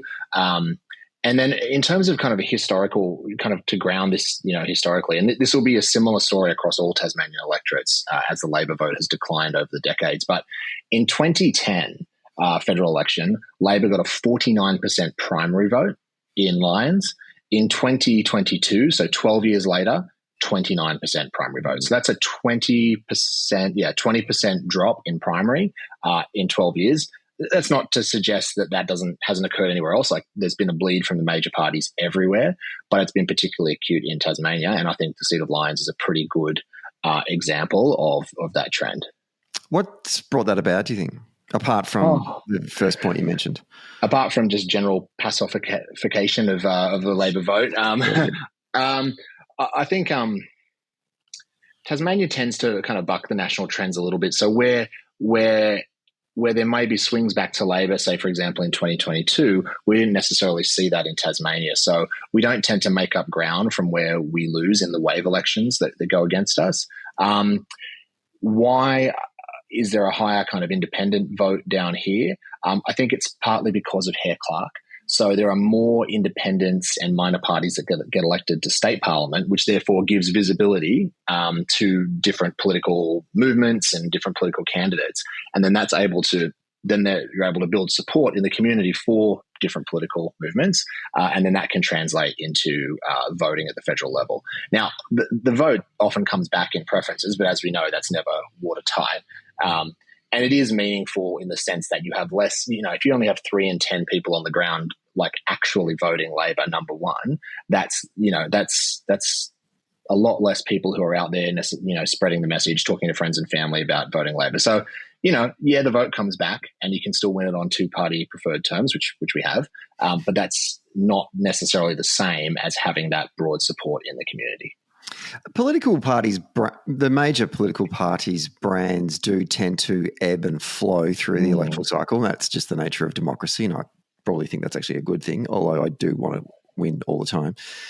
But something I think is interesting when I think about Tasmania and the Labor Party brand there is, and the challenge for our party nationally has been, how do we both perform well amongst university educated, inner city, highly informed, highly engaged type voters, as well as our outer suburban, white collar, blue collar, middle class to working class communities as well, and straddling that, right? Yeah. And sometimes we see examples where we do well in one group but not well in the other. Yeah. But what I'm seeing in Tasmania is we're not doing well in either. Well, the demographics are so different. It's, the groups that we do well in, say Sydney and Melbourne, they tend to be younger and they tend to be people who may speak English as a second language. Those groups, younger people generally and people from non-English speaking backgrounds, are just wildly underrepresented in Tasmania relative to the national population, and particularly relative to the population of the big urban centres. So what that means is the voters that turn out for us in the Melbourne suburbs, the Sydney suburbs, the Brisbane suburbs, those voters just exist in much smaller numbers here. Tasmania is whiter, it's older, it's poorer, it's less educated overall than Labor's kind of core voting constituencies elsewhere. And now when Labor's core constituencies elsewhere were people who were older, more working class, poorer, and had lower levels of tertiary education, that worked well in Tasmania. Because we had a lot of those voters. But we don't have a lot of the voters now that make up Labor's vote nationally. But there is an element of, like, the traditional, and I hate to do the whole demographic analysis can sometimes really oversimplify campaigns. And I think you and I have talked about this previously. But there is an element of that traditional marginal seat outer suburban voter is middle class, probably working in retail, maybe part-time, or works in a trade and has cost of living pressures, trying to put their kids through what they'd like to put them through a reasonably good school. And they're up for grab voters. And when Labor's strong, we win those votes. And when we're bad, we don't. And do they exist in Tasmania? They exist for sure, but Tasmania is less urbanized overall than the other states. So those voters, those kind of middle ring suburban voters kind of thing that can prop your vote up in Sydney or Melbourne again, they tend to exist a little bit in Clark. They exist a little bit in Bass. They don't exist in Braddon, really. They don't exist very much in Franklin, although we still do fine in Franklin. And there's some in Lyons, but not a whole ton of them. The economy is very different here as well. We have a heavily public sector dominated economy. Most people work for some form of government or kind of a service related to government. So we don't the most in the country. Most in the country, yeah, absolutely. By a margin. Yeah, absolutely by a margin, and that hasn't necessarily translated into a whole lot of Labor voters, as you might expect it would and does in other parts of the country. Just because you work in the public sector here is not as strong a predictor of your vote as it is if you work in the public sector in Melbourne, for example. Yeah. What are some of the factors that are impacting the campaign in Lyons heading into election day? Well, not to be distasteful, because I planned this little quip before the news of the Pope's passing, but the Holy Trinity, as I'm calling it, of housing, health, and cost of living, really the same issues that are affecting people everywhere in the country. I don't want to kind of claim, that things are particularly special in Tasmania, but those things are acutely felt here, partly because of the low income of the state. Small moves in increases in cost of housing, rents, or buying, access to healthcare, and cost of living price increases and inflation really hurt when you're coming off, a low income overall. So those are the things that I think that the campaign is focusing on in Lyons. Certainly from the announcements that have been made, by the federal team kind of traveling down here, they've been heavily talking about health in particular. And we know that the campaign was really kicked off and framed up around health and Medicare, and that's continued. I think there's been some Medicare, at least one urgent care centre announced in Lyons since the campaign started. Interesting that we've pre-selected Rebecca White, former leader of the state Labor opposition. On paper, impressive looking candidate. In fact, we've had Rebecca on the show many, many years ago. I know that people were feeling reasonably despondent about our chances initially, which was a bit weird because she's always done well in Hare Clark at a state level, and I'm sure you got some figures there to back that up. But now it seems like people are feeling a little bit more comfortable about our chances in holding or retaining Lyons. Want to get your thoughts? Yeah, I think overall, people's feelings around any particular seat in the country have tracked with the national mood. And the national mood has seemed to have kind of swung in Labor's favour in the last 2 weeks. So I would say that, you're going to see that reflected everywhere to a certain degree. Rebecca is well known in Lyons, state member there for a long time. I think was the number one vote getter, certainly on our side and potentially on both sides in the state elections as well, would routinely win at least 2 quotas, so would drag someone else over the line as well. But remembering that to get elected in Hare Clark, you don't need, you need like a 5th or now a 7th of the number of votes, right? Like it's not the same as being elected, so you just got to kind of keep the scale in mind.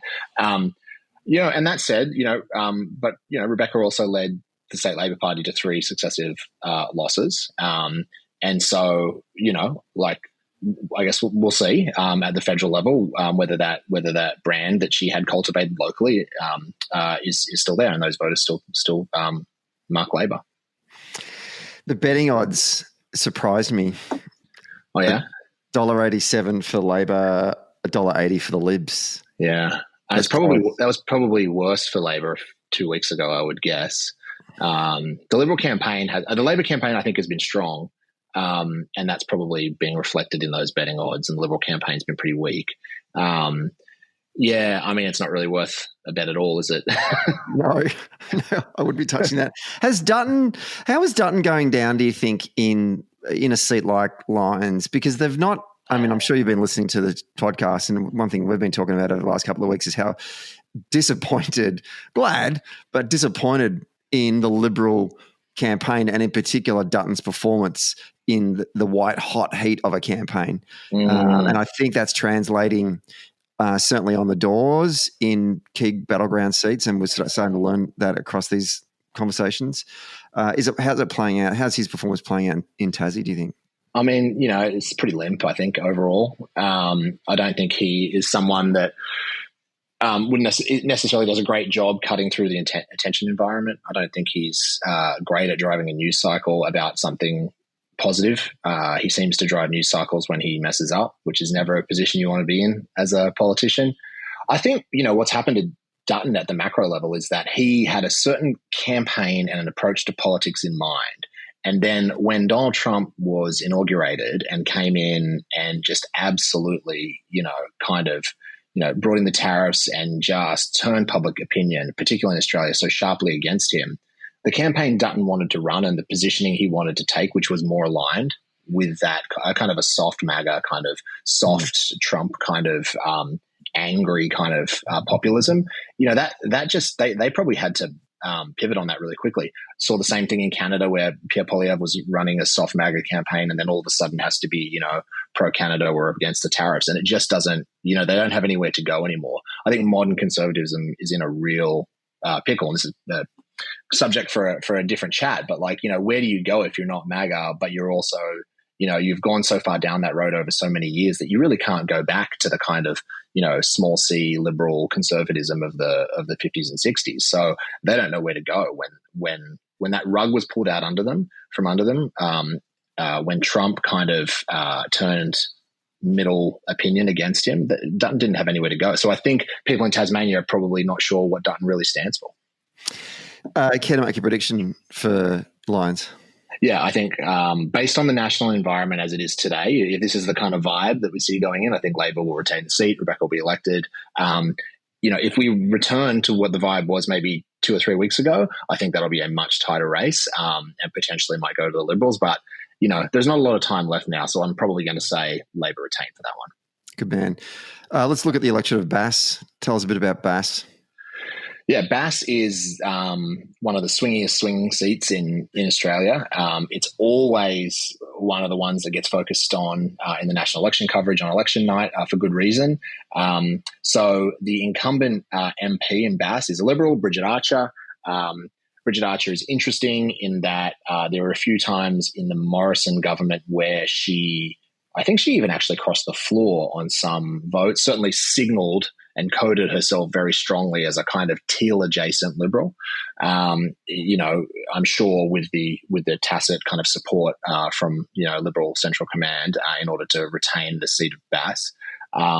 So the Liberals hold that seat on a margin of 1.4%. They had a 1% swing towards them in 2022. The ALP primary decline over that same period that we talked about before was less acute in Bass, so from 43 to 29. It was never a seat where Labor was winning 50% primary vote. So it covers the northeast of Tasmania and is really dominated by the city of Launceston. Most of the population in the electorate lives there. It's changed hands at 8 of the last 11 elections, so it just goes back and forth. It ping-pongs back and forth. And the most recent Labor MP to hold that was Ross Hart, who's a great MP and great person. And he fought to win that back last time, but was unsuccessful in that kind of hostile environment in Tasmania. I had the pleasure of being in Launceston for the very first time over the summer. It took 3 or 4 weeks vacation down in your beautiful state. And I was overwhelmingly surprised by how beautiful Launceston is. Launceston is actually really pretty. Being from the south, you're not supposed to kind of say nice things about Launceston, but I'm not actually originally from Tasmania, so I don't really care. It's cool. It's got good food. Launceston is cool. So with its coolness, what are the issues impacting voters in this campaign? Housing, health, cost of living, obviously. And I just wanted to call out housing in particular.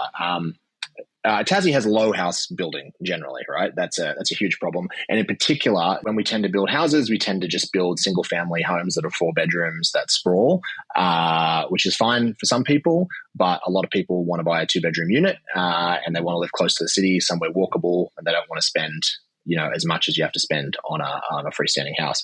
So in Launceston, in the last 12 months, the median rent increased by 7%. Which is huge down here in particular. And the median price increase for a unit in the last 12 months increased by almost 15%. So we're talking huge rises in housing costs being felt really acutely in Launceston and in Bass. And other factors we want to think about that will impact this outcome? Yeah, look, I mean, the 2 perennial issues in Tasmanian politics are fish and forests. We seem to be not having a fish election, which is nice for a change. So at least in the north, we may be in the south, and we might come to that.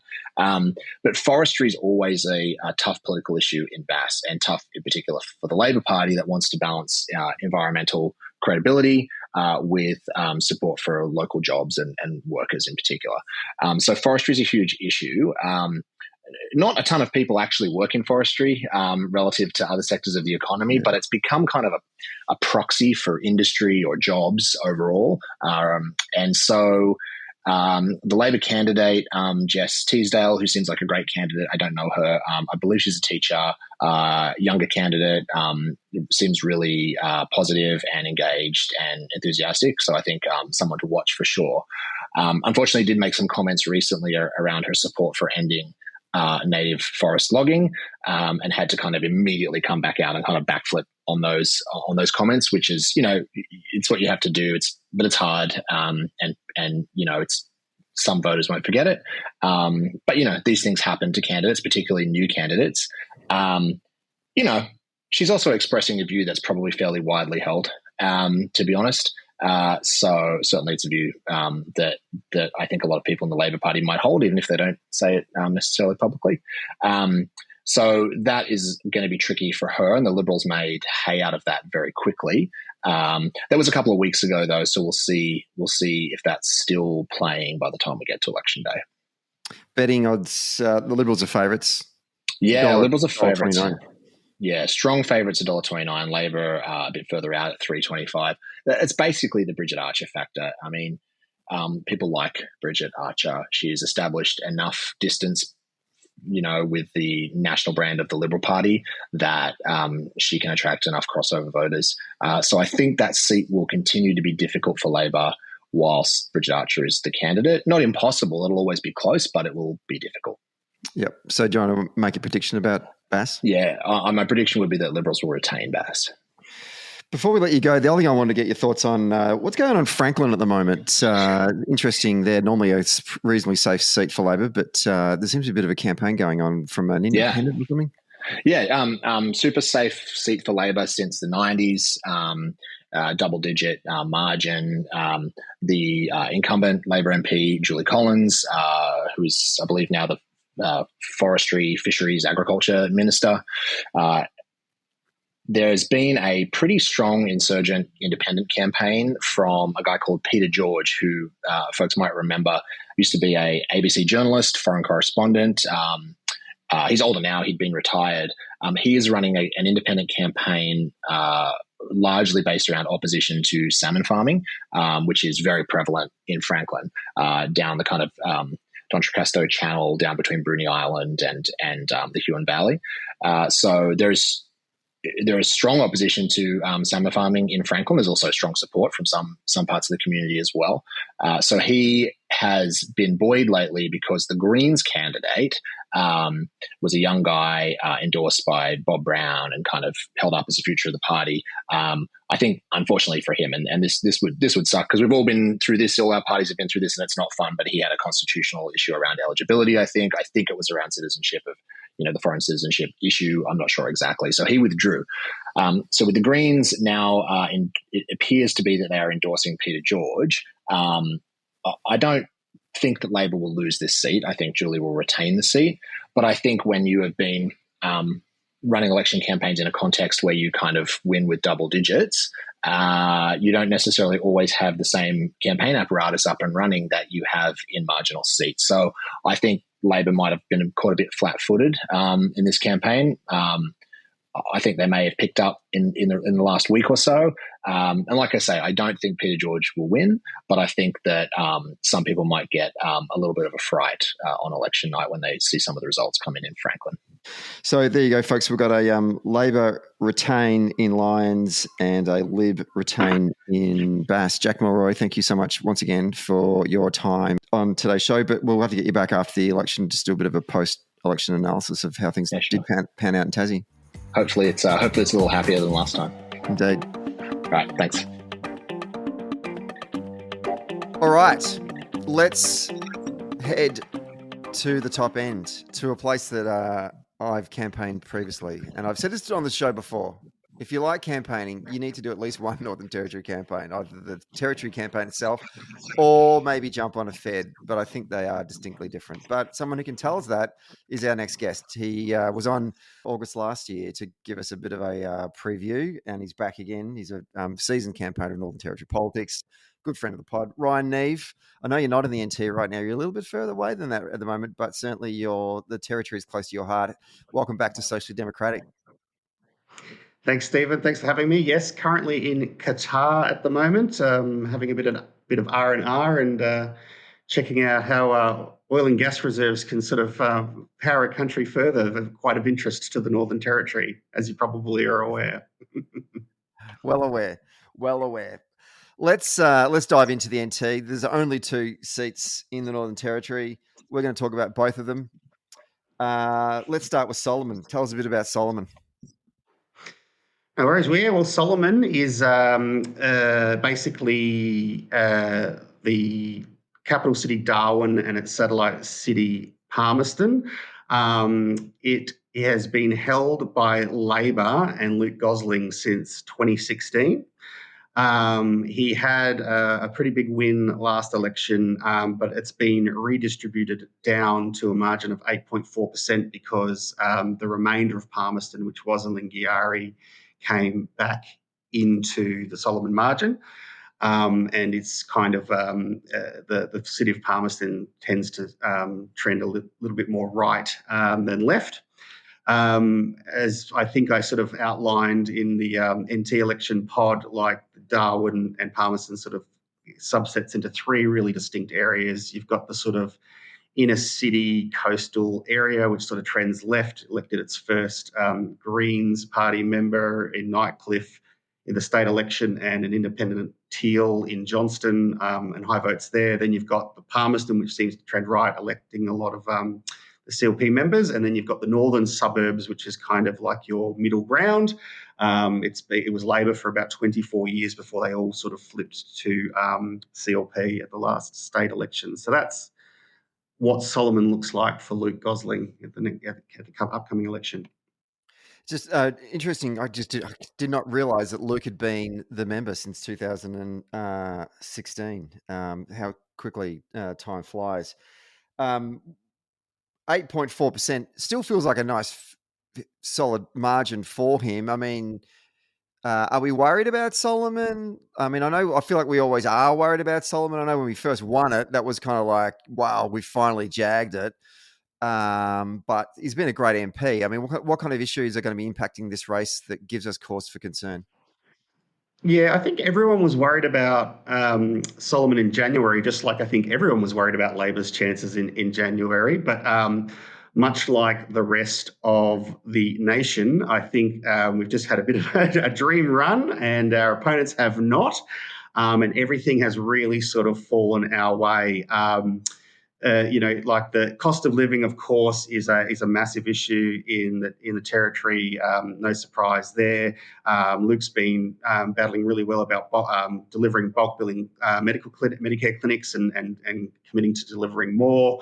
Housing, obviously, is a massive issue. And he's doing good work in those spaces. He's trying to bring an oldie to the Territory. That's been going really, really well for us, I think. The CLP have obviously tried to campaign a lot on law and order. It was a law and order election at the Territory election. They pre-selected Lisa Bayliss, a 20-year police officer, vice president of the NT Police Association. So they came in really strong on law and order. And then, and they've really attached themselves to Leah and her law and order strategy. In fact, I think Lisa Bayliss's, pos ad about herself, she doesn't even talk. Leah does all the talking for her. That sort of level of trying to glom onto the leader's popularity, which I might talk about a little bit later. And then obviously there's always a distinct issue for each electorate, and for Solomon, it is the Darwin port. So obviously the Darwin port, sold by the CLP government in 2016 to a Chinese company, has caused no end of headaches for both Territory and federal governments. I think it has finally been decided by both parties that that if elected, they will buy it back, which I think is a big thing. But I think there's a lot more credibility for Luke and Albo on this. Luke's, he's a army vet. It's been his bread and butter. He's talked about these issues a lot in his time as both candidate and member. I think people will trust in him to deliver this. To deliver this promise, whereas Dutton and the CLP not really believed because the CLP sold it In fact, so I think the social media was quite scathing from the commentary from everyone going, well, you're the guys who sold it. We don't believe you. So it's really coming out of the hand really well for Luke in terms of everything seems to be breaking his way. I think we've also got the wonderful gift of Jacinta Price in the Northern Territory as a senator here. So it has really framed up the anti-Trump feelings that Australians are sort of experiencing, Territorians especially. So, I think it's all sort of coming our way, and he's coming home with a wet sail, which is great for Luke at the moment. But we're still a couple of weeks away. Anything can happen. But all things considered, the first 3 laps of this race, Luke well out in front. Nice. Why? I'm interested in how the CLP identities that are not running in this actual particular race, so Senator Jacinta Price, and also the Chief Minister, Leah Finocchiaro, is that how you pronounce it? Finocchiaro, yeah. They obviously had a great result in August last year at the territorial election. What role is the Chief Minister playing in supporting the CLP campaign, particularly in Darwin? Heavily so. They're putting all their eggs in the Leah popularity basket. Whether she's still popular or not remains to be seen. I haven't seen a poll, but I think she's definitely taken a hit. I mean, what has happened, which happens to all governments once they get in, is events, dear boy. So essentially what's happened is the CLP's come in, they've done everything they said they were going to do on law and order. It's been, a classic, honeymoon period, to the point that, the CLP now proudly boasts that we have 1% of our population incarcerated. Prisons are over bursting at the seams. And then what has happened is there was a ICAC report come out on the police commissioner that said he incorrectly went through a recruitment process and recruited one of his mates to a high-end position. And instead of sort of dealing with it with the seriousness of which it deserved, Leah tried to brush it off as an education tool, went to ground. It's always the cover-up's worse than the crime. She was ducking and weaving. It hurt her reputation. She went to hiding. And then when it felt like she was just emerging from that, another damning report comes out just before Easter that shows that her husband was involved in a Jobs for Mates scandal at the Darwin waterfront in terms of overpayments of up to $400,000 over a number of years. She refused to answer questions. And I guess that's been her Easter break, has been her and her husband talking about how they're going to handle that one when she comes back to work today. So it's been a bruising couple of months for the CLP, and I think people have just started to realise, that's there is a bit of CLP DNA there when it comes to old stories coming to the floor. So whether that's hurt her or harmed her, it very much feels like it in terms of the media and the social media. Whether that's translated on the ground remains to be seen. But the CLP have gone all in on the advertising with Leah, but we'll just see if it's been a misstep or not. They just can't help themselves, can they, sometimes, those Territorian Tories. The betting odds for Solomon, what do we got? So I checked it the other day, $1.40 for Labor, $2.75 for CLP.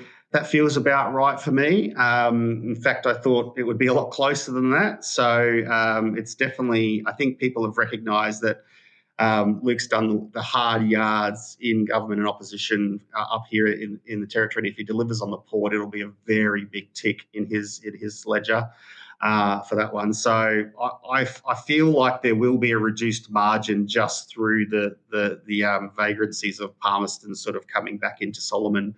But I think Luke, pending any sort of major developments, should be returned. Wonderful. Let's go to the seat of Lingiari. Tell us a bit about one of the, if not the, I think it's the second biggest seat in the country, isn't it, after Kalgoorlie or whatever that's called these days? Yeah, I think so. So Lingiari, Solomon takes up 0.02% of the Northern Territory. Lingiari takes the other 99.98% of it, as well as the Christmas and Cocos Islands. So it is a big seat.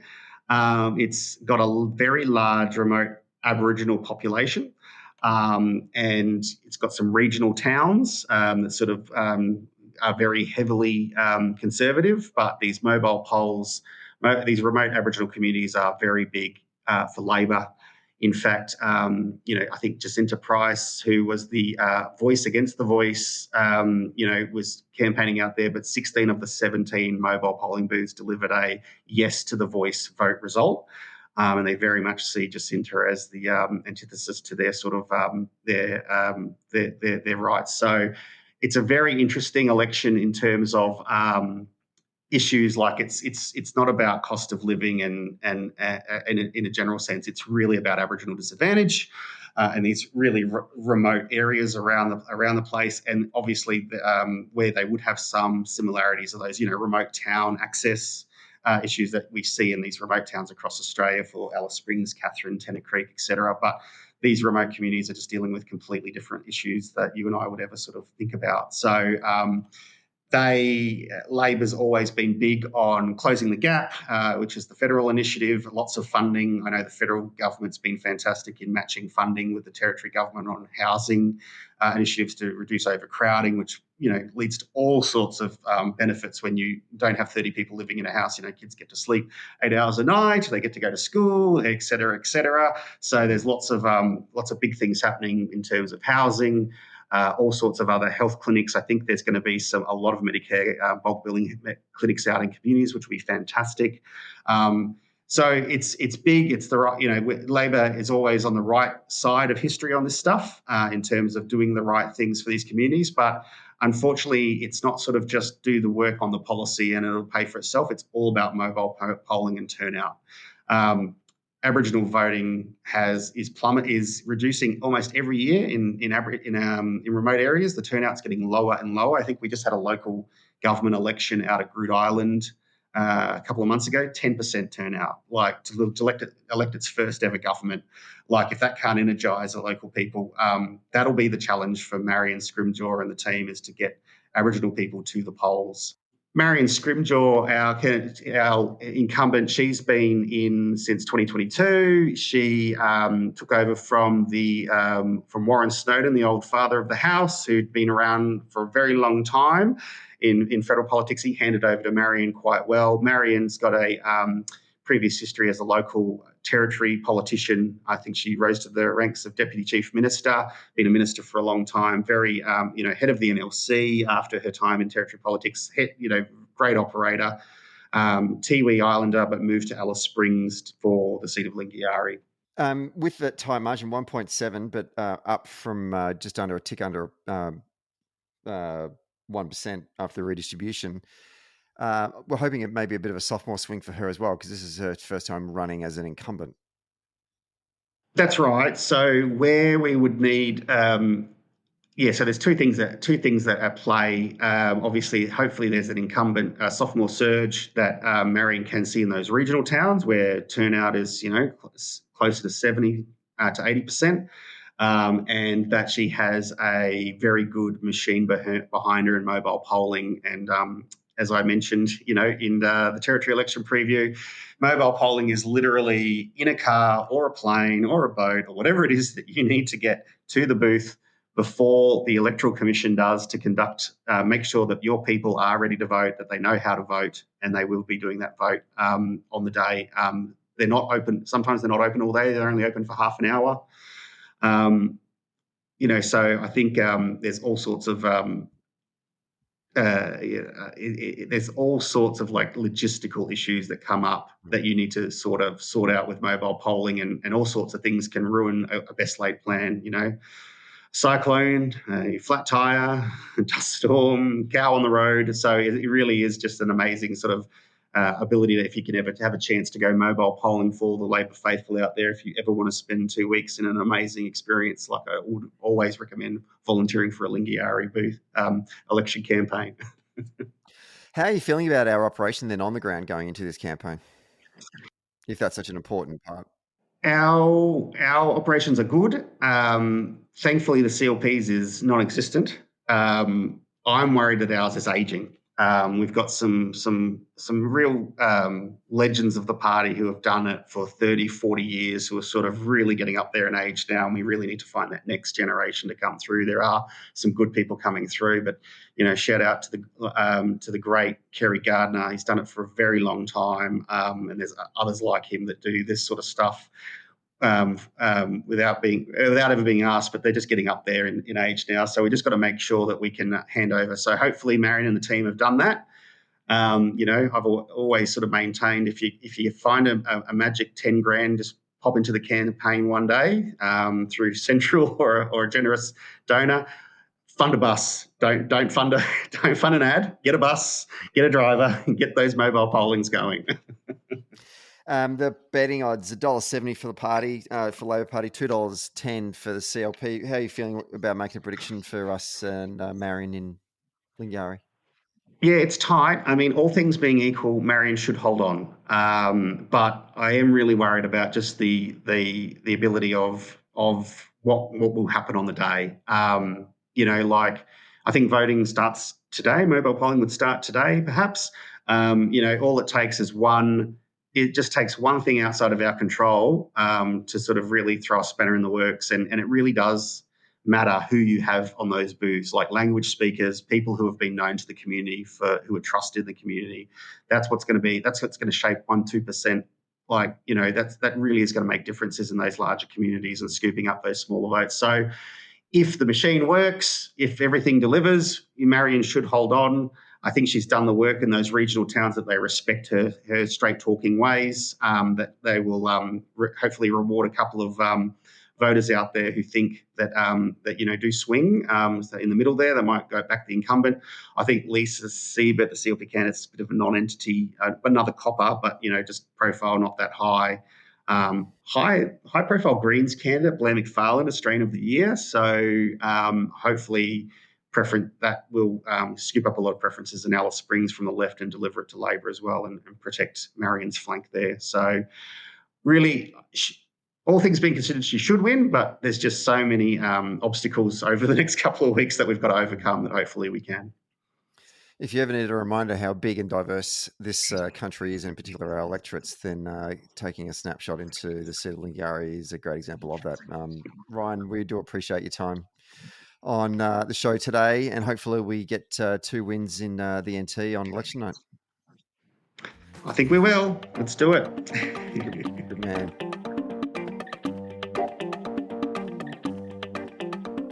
Next up, we're heading to a state that was my home for a number of years, 5 years in fact, and to unpack the battleground seats in the great state of South Australia is former advisor to success of Labor premiers in the South Australian state government and now a lobbyist for Capital Advisories based in Adelaide. Matt Clemo, welcome to Socially Democratic. Thank you for having me. South Australia is a funny one, because we've got 2 seats to look at here, but over the years, South Australia has been a bit of a battleground state in general. Certainly when I lived in South Australia, 03, 07, I recall at the time, Tony Zappia was running in a marginal seat, Kate Ellis was running in a marginal seat, Amanda Rishworth was running in a marginal seat, Steve Georgianos was running in a marginal seat. I think, was it... Nick as well. Yeah, it's right. Champs up north as well. So it felt like, all eyes were on South Australia, and nowadays that doesn't seem the case. We are going to talk about 2 seats, one to win and one to hold. But what's happened in South Australia over that time that has made these seats so shift from being marginal to relatively safe Labor seats? The largest shift is the loss of Port Adelaide in the recut before the 2022 election. If you go back to kind of end of the 80s, SA had 13 seats, and then it was 12, and then it was 11. With the loss of Port Adelaide, which is when Mark Butler moved into Hindmarsh, Steve Georgianos moved into Adelaide, replacing Kate, you've almost got a situation that in a normal world there should be 5 relatively safe Labor seats and 5 relatively safe Lib seats. Essentially, it's only through the harm of the Abbott-Turnbull Morrison years that they've got one of their safest seats is now sitting with a teal or a teal-ish in Rebecca Sharkey, and Boothby was lost last time when Nicole Flint decided that she was leaving politics then. But in a normal world, because of our relative population compared to the other states, we're probably a pretty unimportant run-of-the-mill state with 5 safe Labor seats and 5 seats that should comfortably sit in the LNP column. How much though? But with the elimination of the federal seat of Port Adelaide, and then the redistribution of those boundaries, how much did that impact all of those seats to change? Is it just demographic change? Like, I think about the seat of Adelaide, and Trishworth held that seat for a number of years. I know it had always been a marginal seat, but now it's comfortably in the Labor column. Has the demographics changed that much, or has the electorate shifted away from the Liberal Party? I think the 3 seats that you're talking about there were essentially the Golden Girls wins, as it were, in '98, and they were very hard for Labor to get back. Georgianis beats Birmingham in '04 in Hindmarsh. Kate obviously wins in '04 as well, and then Tony Zappia doesn't win until 2007 at the election following. I think there was a large kind of sophomore surge out of that made them safe, and obviously you've got enormously hardworking people like Amanda Rishworth who have now got to north of 20%. But I think the kind of rubber band breaking was the removal of that 11th seat and the kind of equalisation of where that vote went at the same time, which I said, in a normal world, you would imagine that 9 of them aren't in play, and then Boothby would change when there was a significant electoral shift. Well, let's talk about 2 seats that are going to be in play at this election. The first one is the seat of Boothby, a seat that Labor had for a number of years been trying to win, and finally jagged it at the last election, and which was a great result. David Feeney, who's obviously a regular on the podcast, is feeling a little bit grim about Boothby.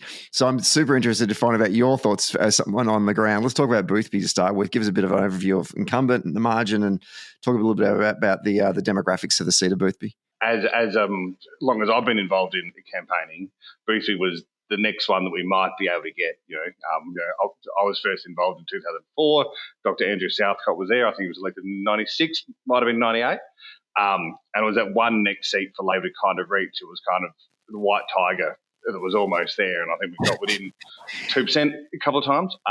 Labor last held Boothby in 1949, so I think it was something that always felt closer than it felt. Demographic-wise, it's most of the inner southwest of Adelaide, those kind of very nice beachside suburbs, kind of Glenelg further south, a little bit up the foothills into some of the more affluent areas, and then now borders Hindmarsh to the north. It's slightly older than the other Adelaide Metro seats, certainly older than Mark's seat and Amanda's seat, but had some very old, rusted-on, gentrified areas mixed with what would more kind of be a traditional housing belt. If you look at what happened in 2022, Nicole Flint, who had been elected in 2016, decided that she wasn't going to run. Louise Miller-Frost won by 3.3%. There was an extra quirk in that Joe Dyer ran as a independent, and as a extra non-Lib option at that point, and that's probably what adds to the kind of mix now, that you got a former member running against a current member, and there's a little bit of incumbency on both sides. What was the success, do you think, of us finally jagging Boothby at the last election? My personal view was it was entirely the gender mess that the Morrison Libs had got them into. Had a whole lot of highly successful women who had always traditionally voted Liberal and had never given them a cause to vote Labor. I think the rubber band was on the back of Grace and Brittany and Holgate and all of those things. I think there was that was the vote that abandoned them then. And I would have said, in terms of being grim about Boothby, that was probably what we were unclear about had we already given back this time around. Obviously the last 2 or 3 weeks have changed that. So let's talk about the issues that are impacting the electorate at the moment. I mean, is this the stuff that was playing out 3 years ago still playing out today, or has it changed? How are you going to run a campaign if you're the campaign manager for Labor in Boothby? Yeah, I mean, similar to Sturt, which we'll obviously get to next, they would be the 2 seats which would largely have the highest climate concern, the highest integrity concern, certainly looking back at 2022, and then that kind of undercurrent of have the Libs changed in any kind of gender sense since. I certainly know that much of the Boothby campaigning has been Penny and Tanya and Claire and Katie and each of those kind of things. It's a very strong force there. Healthcare's played a little bit of a stronger card this time, but perhaps that's just pointing back to us on health as much as anything else. There's a $300 million Flinders Uni healthcare kind of commitment, which was done 2 or 3 Sundays ago, and then I think this is more politics rather than policy. There's been some freight bypass kind of get the trucks off the larger road, but I think that was more each of the sides wanting to get there first and playing out as a 0-0 draw. It strikes me every time I come back to Adelaide, the whole South Road issue that plays out through a number of electorates, both at a state level and obviously at a federal electorate. When I'm reading your notes about some of those issues, I was like, oh my God, is South Road still a problem going on? Like, just fix it already. It's like Punt Road in Melbourne. What do you do with this road that's a major arterial that connects the north to the south of the city and is running right through this particular electorate? Yeah, I mean, again, going back to 07, so that 07 campaign was on who was going to throw more money at the north-south corridor. Here we come into 2025 and we have all of it funded, contract signed, about to build, and the argument then becomes, if we're making the north-south corridor so freight heavy, does that put more trucks on it? Mm. What other sort of factors do we need to consider in this race in Boothby that stand out to you? I think what's been really clear in a state issue sense, but more kind of state personnel, there are 4 underlying local Labor members who weren't there in 2019. So a shift between seats that had been won by the Libs, all of them in 2018, and then seats that Labor hadn't ever held before. What the state Malinowskis government has been able to do since. I think if you were the Lib campaign there, even without the holding the seat now, you've got far less state infrastructure than you had when you won it in 2019, and you've also got some highly popular local state MPs being able to work alongside us at the same time. The betting at the moment is $1.43 for Labor, $2.55 for the Libs. If you're a betting, I don't know if Matt, if you are a betting man, but would certainly am. Would you be putting money on the Labor candidate to jag that, or to hold on to Boothby? Yes, I think the clearest shift there is they were circa $1.83, $1.90 the weekend before the cyclone. So kind of that's where the shift has been. Labor obviously always had to hold Boothby, but it was very, very, very much in play, even as recently as 3 weeks ago. I think if you look now at where the Lib primary is nationally, it's very, very hard for them, and you take the $1.43, but it's been a big shift in 3 weeks. It is interesting, and I think we'll find this across all of these interviews that we'll be doing with colleagues such as yourself, of not just the betting odds, but also, I guess, I hate using this word, but I guess the vibe that we're finding at a local level is shifting towards Labor. I'm wondering if there is a uniformity to the reasons why that is playing out across the country, both a reasonably poor performance by Dutton and the Liberals in terms of their campaign, and a far more steady operation coming out of Labor, and particularly from the top of the ticket in Albanese. Yeah, I mean, I would say, unlike the other states that you're going to look at, we're talking about the only two seats in play here are relatively similar in that educated vote, informed vote. They're certainly not outer peri-urban, with kind of very different mortgage issues. I think the sentiment pre-campaign was Sturt could only be won with an overwhelming Labor wave, and that Boothby could only be lost with a kind of overwhelming Dutton wave. If there was a view that people either weren't frightened about Dutton or that they were going to hold us to account for every kind of part of cost of living, I think there's a very, very easy argument that they both would have gone the way of the nation, so to speak. There were no outstandingly different issues in either of those seats. I think if you look at where the gender vote sits on both, I thought it was interesting in the polling last week that you look at the Trump fear being tagged to the Dutton favourability being tagged to the Lib primary.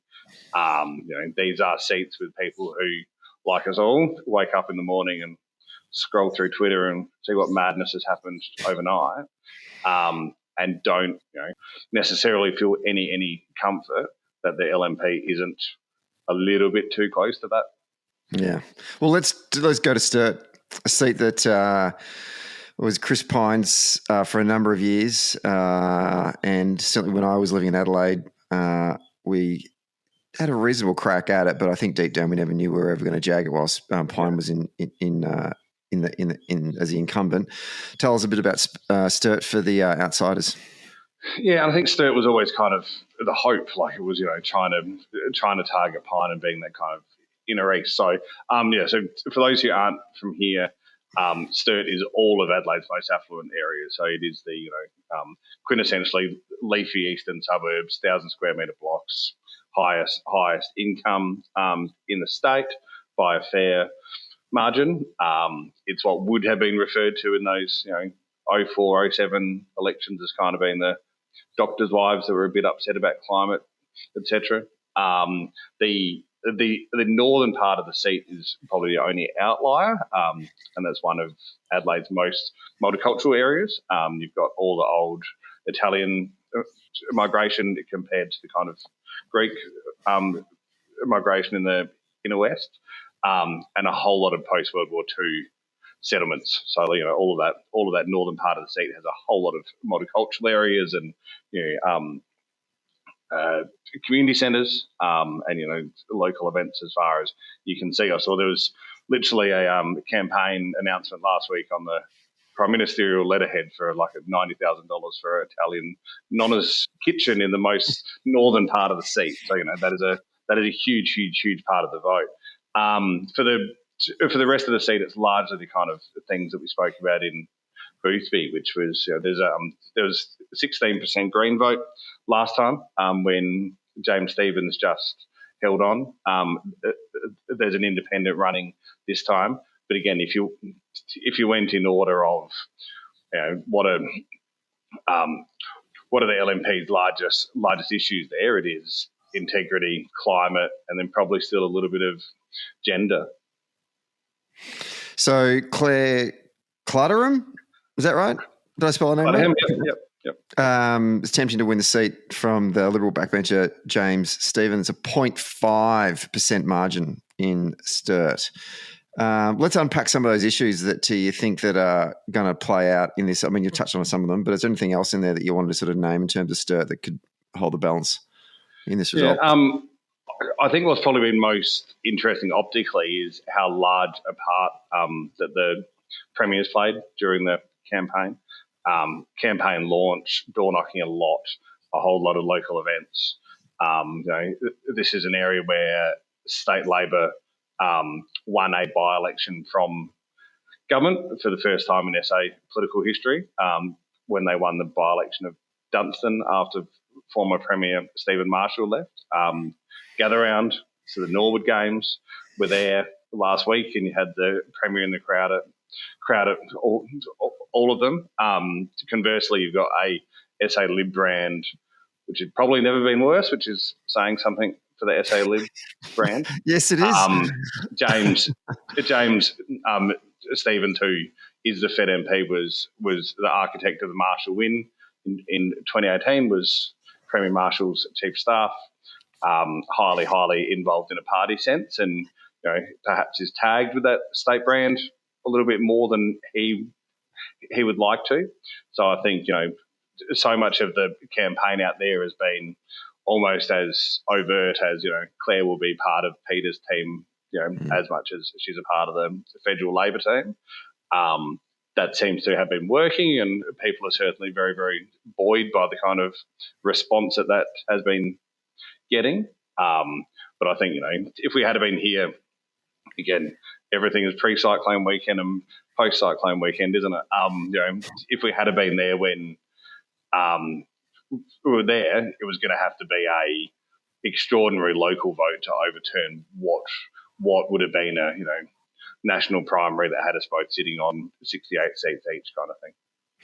It's fascinating just to seeing how the media and people within the various branches of our party across our various states are trying to overlay the popularity or the unpopularity of existing state premiers, and people are trying to say that people are suggesting that we'll lose seats in Victoria because of Jacinta Allen's low numbers in the polls. Conversely, then that means that we win Sturt because Peter Malinauskas is the most popular Labor leader in the entire country. What is exactly? I mean, I've known Peter for a number of years, but for those that don't know Peter, why is he so popular right now? What's he doing that's lifting his approval ratings? I think like how it is playing out is he gives absolute comfort for traditional Conservative voters to feel comfortable in voting for him. And whether that's broader economic narrative or how he looks and how he portrays himself, like he is broad, he is a big thinker. There are all of the reasons to not vote for someone who could be seen as a former union leader. Hasn't been the way that he is seen in those very kind of traditional liberal seats. There's been a whole lot of economic reform here around kind of going back to the state libs got themselves in a land tax mess before they left government, and there's been a whole lot of economic things since. He is safely accepted by what would normally be a very non-Labor vote. He should run for federal parliament after the next state election. He'll win that one, no doubt. And then it's a loss. He should step up to the federal team, is my view. Betting odds, $2.50 for Labor, $1.50 for the Libs. $2.50 for Labor. Geez, I'd take that. So in from $2.90 and $3.50, and as much as $4.10 if you look in some people's unnamed betting accounts. But there has been an absolute surge. If you were realistic and felt that the Libs couldn't be any worse than they have been for the weeks leading into this, and things kind of equalised a little bit, you would have thought that it is just out of reach again. Those things that just kind of fall out of reach. I more think the kind of interesting thing that we need to see in the next couple of weeks, much like 2022 state election here, is does that rubber band break, and do you end up getting 2 or 3 extra local percent in a certain area just because people have moved on. If it works like that in any kind of way, it could go by 2 or 3%. Yeah, brave enough to make a prediction, Matt? I think we'll win Sturt. Good on you, good man. I think you said in your opening kind of remarks about vibe. There is such a low campaign base of the state libs here, having lost so many seats and internal problems, and it's very hard to get volunteers to be out there doing a whole lot of things. Whereas on the Labor side, you've won 2 by-elections of former leaders leaving their seats. You've got an enormous on the ground campaign advantage just by the amount of people who are in the show. I think if you get to a momentum in a campaign, that's the kind of vibe stuff that just makes you work harder, and then makes up those last 1,000 votes.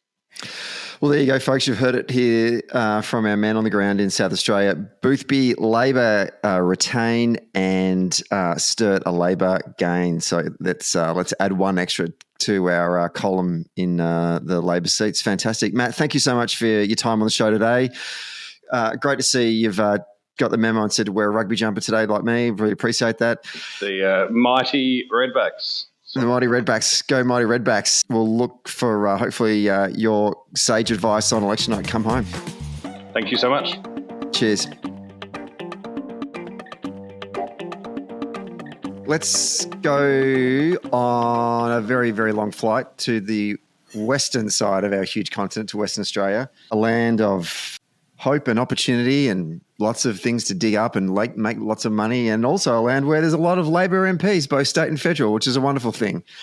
And to help me unpack the Sandgrope estate, I'm joined by former Chief of Staff in the WA State Government, a former Senior Advisor in the Victorian State Government, and she's been a campaign staffer on a number of both state and federal campaigns through the years. In fact, she was a regional field director in the 2014 Victorian state campaign, which holds a dear place in certainly my heart and the hearts of everyone who's into the practice of organising. But she's now moved on to bigger and better things. She's a partner at GRA Partners. She's based in WA, Perth. Priya Patel-Brown, welcome to Socially Democratic.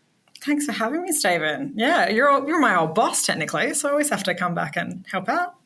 I was calling everyone back to come back to the fold, and let's just have a chat about campaigns and elections.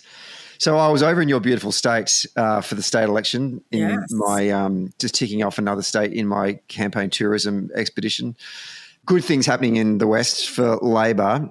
Going into this election, there was, I think we were all thinking, like on the East Coast, it was a great result in 2022 for federal Labor in Western Australia, a surprising result. And can we hold on to these seats that surprised us on the night? I feel like that sort of fear is not dissipated, but it's been affirmed in terms of, I think we may be in a good spot continually in Western Australia. So I'm just keen to get a sense of how you think things are playing out, broadly speaking, in WA right now. Yeah, definitely. I think everyone saw the last federal election as the McEwan slide, I think, and coming off the state result. And I think it is more than that now, though. We have lost McEwan, we've lost COVID, and the state result, while fantastic, people do still are able to differentiate between state and federal politics. I think our demographics really different here. I'm sure others have spoken about the fact that cost of living is the big issue across the country. And that's really impacted, I think, Albo and the Labor team over the last, in particular, 12 to 18 months. That's not playing out the same way here. And that's not to say that there's not cost of living pressures in West Australia. Of course there is. But our economy is very strong. Wage growth is very strong. We have a higher disposable income in WA. People are just not experiencing the same level of pain, I think. And so I think there's less anger in the electorate and less reason to change or want to change in that respect. I also just think the Labor brand is extremely high. It's the highest primary in the country. I remember 2013 when we had the lowest primary in the country, and it was a very difficult time. It's a very different environment here. The Labor machine is incredibly impressive and the Liberal machine is struggling. Even for this election, they are spending their money and time in seats that they should never be spending their money and time. Looking at a seat like Forest, that's a seat that the Liberals have always held and should always hold, and it looks like a Teal's going to get up there, or possibly they're spending their money in Curtin. That's a blue ribbon, Julie Bishop's old seat. They are spending their time and money instead of spending it in those key marginal seats that they should be spending it in, it's a nightmare for them. So things are very buoyant here for the Labor Party. And I think that the other thing that they did last election in 2022, which they're doing again now, is we like to talk about how different we are, and we are different, and the messaging here has to be different. And so running a different kind of campaign, having different adverts, different messaging was very effective last campaign, and they're doing that again here. So, I think they're in a very strong spot, but I think they have been all term. I don't think that the vote has really dipped lower than 53 from the polling I've seen over the last kind of 3 years. So, really strong position to go into the next couple of weeks. Excellent. Love it. Love hearing all of that. And I guess sometimes we take for granted the benefits of either incumbency, or even if you're in opposition, you're in opposition with a lot of seats, which gives you a lot of resources to, launch campaigns from. And they don't have that, they being the Liberals, at a state level. They don't. And they're just obviously coming off an election where even fundraising, I think I get invited to a fundraiser once a week from either side, and you're splitting money between the state and federal election the whole time, dipping into the same pie. There's no staff, and people are pretty disillusioned with the party, to be honest. No, it's a rough time for the Liberals in WA, which used to be their state. And there has never been a situation where the Liberals or the coalition has formed a federal government without holding WA. Yeah, that's interesting. That is very interesting. Well, long may it continue. Let's talk about some particular seats. We're going to look at Bullwinkle, which is, I still don't understand how that is a name, but Tangney, Pearce and Canning are the 4 states we're going to have a look at. And let's start with Bullwinkle. Tell us a bit about Rocky and Bullwinkle. Who did that? I mean, that's just cruel, that poor member. Not to mention, as a very parochial state, and it's wonderful that they've named Bullwinkle after a woman. They're trying to up the number of electorates named after women, but they chose a woman that wasn't even West Australian. She just happened to die here. Oh, wow. On a holiday. So whilst she was a very impressive woman, anyway, moving on from the name. Yep. It is a new seat. Obviously, West Australia's population is kind of booming, especially after COVID. And so it's a brand new seat. It's massive. So it's 9,500 kilometres. And so when you look at the seat, you think this is a Nat seat, really. You look at it and you think this is a regional seat. But only 13% of the electors actually live in the rural sections, and the rest is that kind of outer suburban classic kind of, peri-urban area.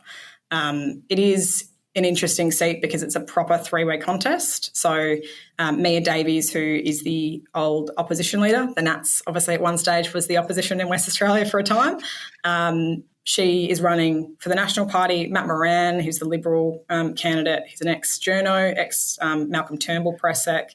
He's running for the Libs. And then Trish Cook is the Labor candidate. She's a nurse, local. She was a deputy Shire president, and she was a councillor for about 6 years. So really strong, but all 3 of them, to be honest, quite strong local credentials. And it's definitely a contest. I was out there. I've got family up there, and there are just signs everywhere. To the point where my family actually thought, are the Labor Party not running particularly hard? And I have to remind them that yard signs don't equal votes. And DBC does. And Bullwinkle is where the Labor Party are putting a huge amount of their field effort. They're running a really big, strong field campaign there, which is kind of exciting. But it is a hard seat because of that 3-horse race, and Mia Davies, who will probably come third, having that quite a big third vote will impact the Labor Party. But, I think it's a classic outer suburban seat, but then you have that little bit of a regional element, and that's where I think the federal government will struggle because unlike the rest of the country, who are probably quite supportive of the live sheep export ban, in particular, I'm sure in Victoria, Stephen, people are very supportive, not as supportive over here. And it seeped into the state campaign. And in fact, I think some of the regional seats here were maybe lost on federal issues. So, I think that's playing out there as well. That's interesting. Any other factors to consider when we think about this new seat of Bullwinkle? I think if the Labor Party's vote is holding up as polling suggests, I think they'll come first. But I think that that vote for Mia Davies in third will be enough to kind of bring the Libs up over above the Labor Party, which is disappointing. It is 3.3%. So there is a little bit of fat in there, but we all know when a new seat's created, that doesn't really mean as much. It's not as solid a number. The closeness of this is reflected in the betting odds. What's the money line at the moment? Yeah, I think it's one of the tighter ones in the market. As someone who has 19 bets on this election, it's $1.80 for the Labor Party and $1.87 for the coalition. So really tight. Do you feel comfortable in making a prediction for Bullwinkle?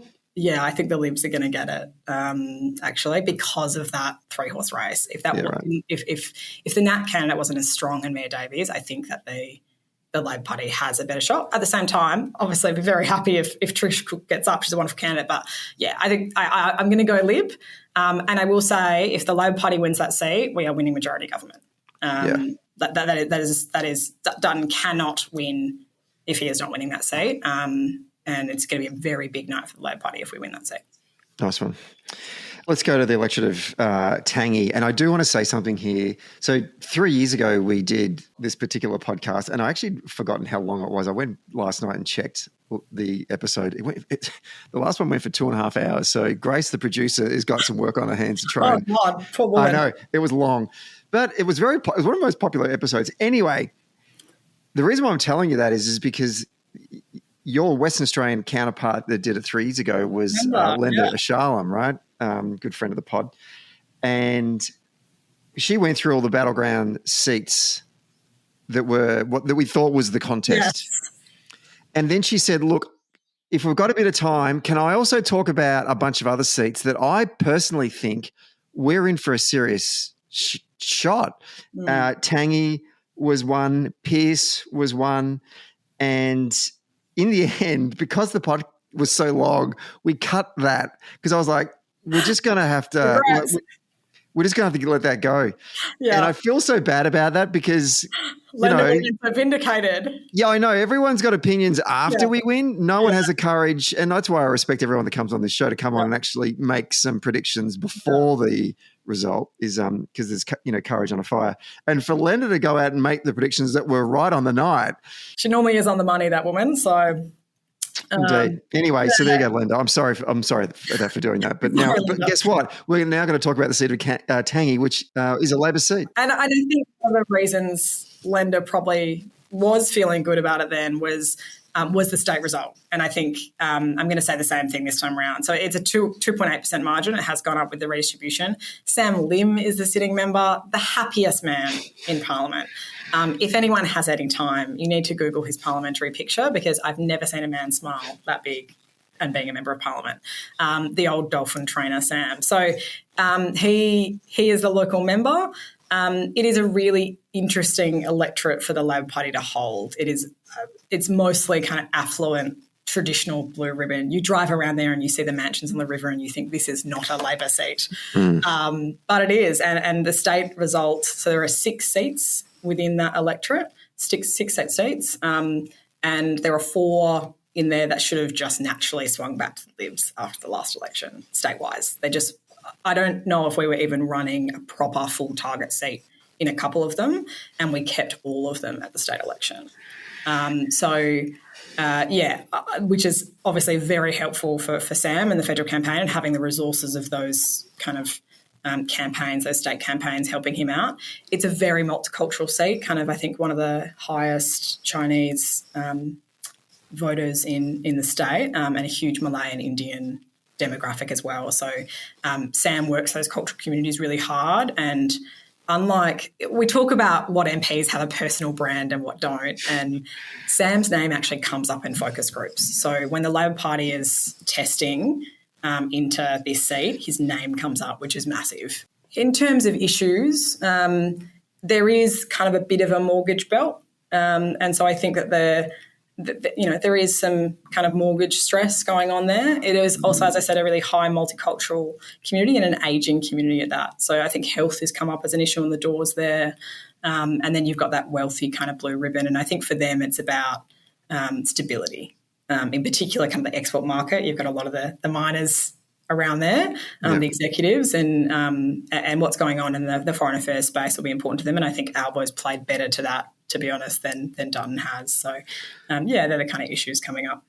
It's interesting that, health obviously is good fertile terrain for Labor to campaign on, but mortgage, stress, security, stability, sometimes not always key areas that Labor would poll well on, but clearly in this election we've done well in that respect. And anything else you want to mention in terms of Tangney? It is once again one of those seats that I thought 3 years ago, I was like, well, there's no way we're holding this next election. And hearing from the Liberal camp, like, they're feeling okay. I think they're acting more buoyant than they actually are. Yeah, right. But from my understanding this is looking good for Labor.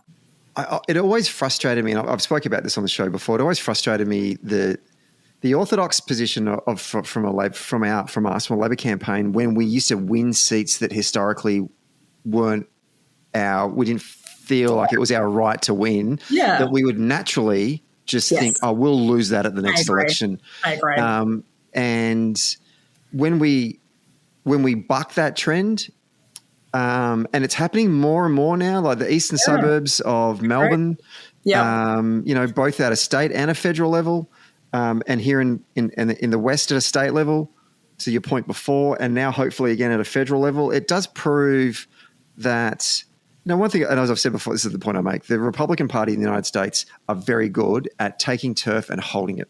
Yeah. And there's never this sort of view, well, that was a fluke and let's not resource our campaign again and retreat back to our terrain. This has been a theme of all the episodes I think we've done so far this campaign. Demography is not destiny, that you actually need to go and campaign. And I think that there's an element of resources. Like, the Labor Party can't run campaigns in every seat. You need to make hard decisions about where you're going to spend your money.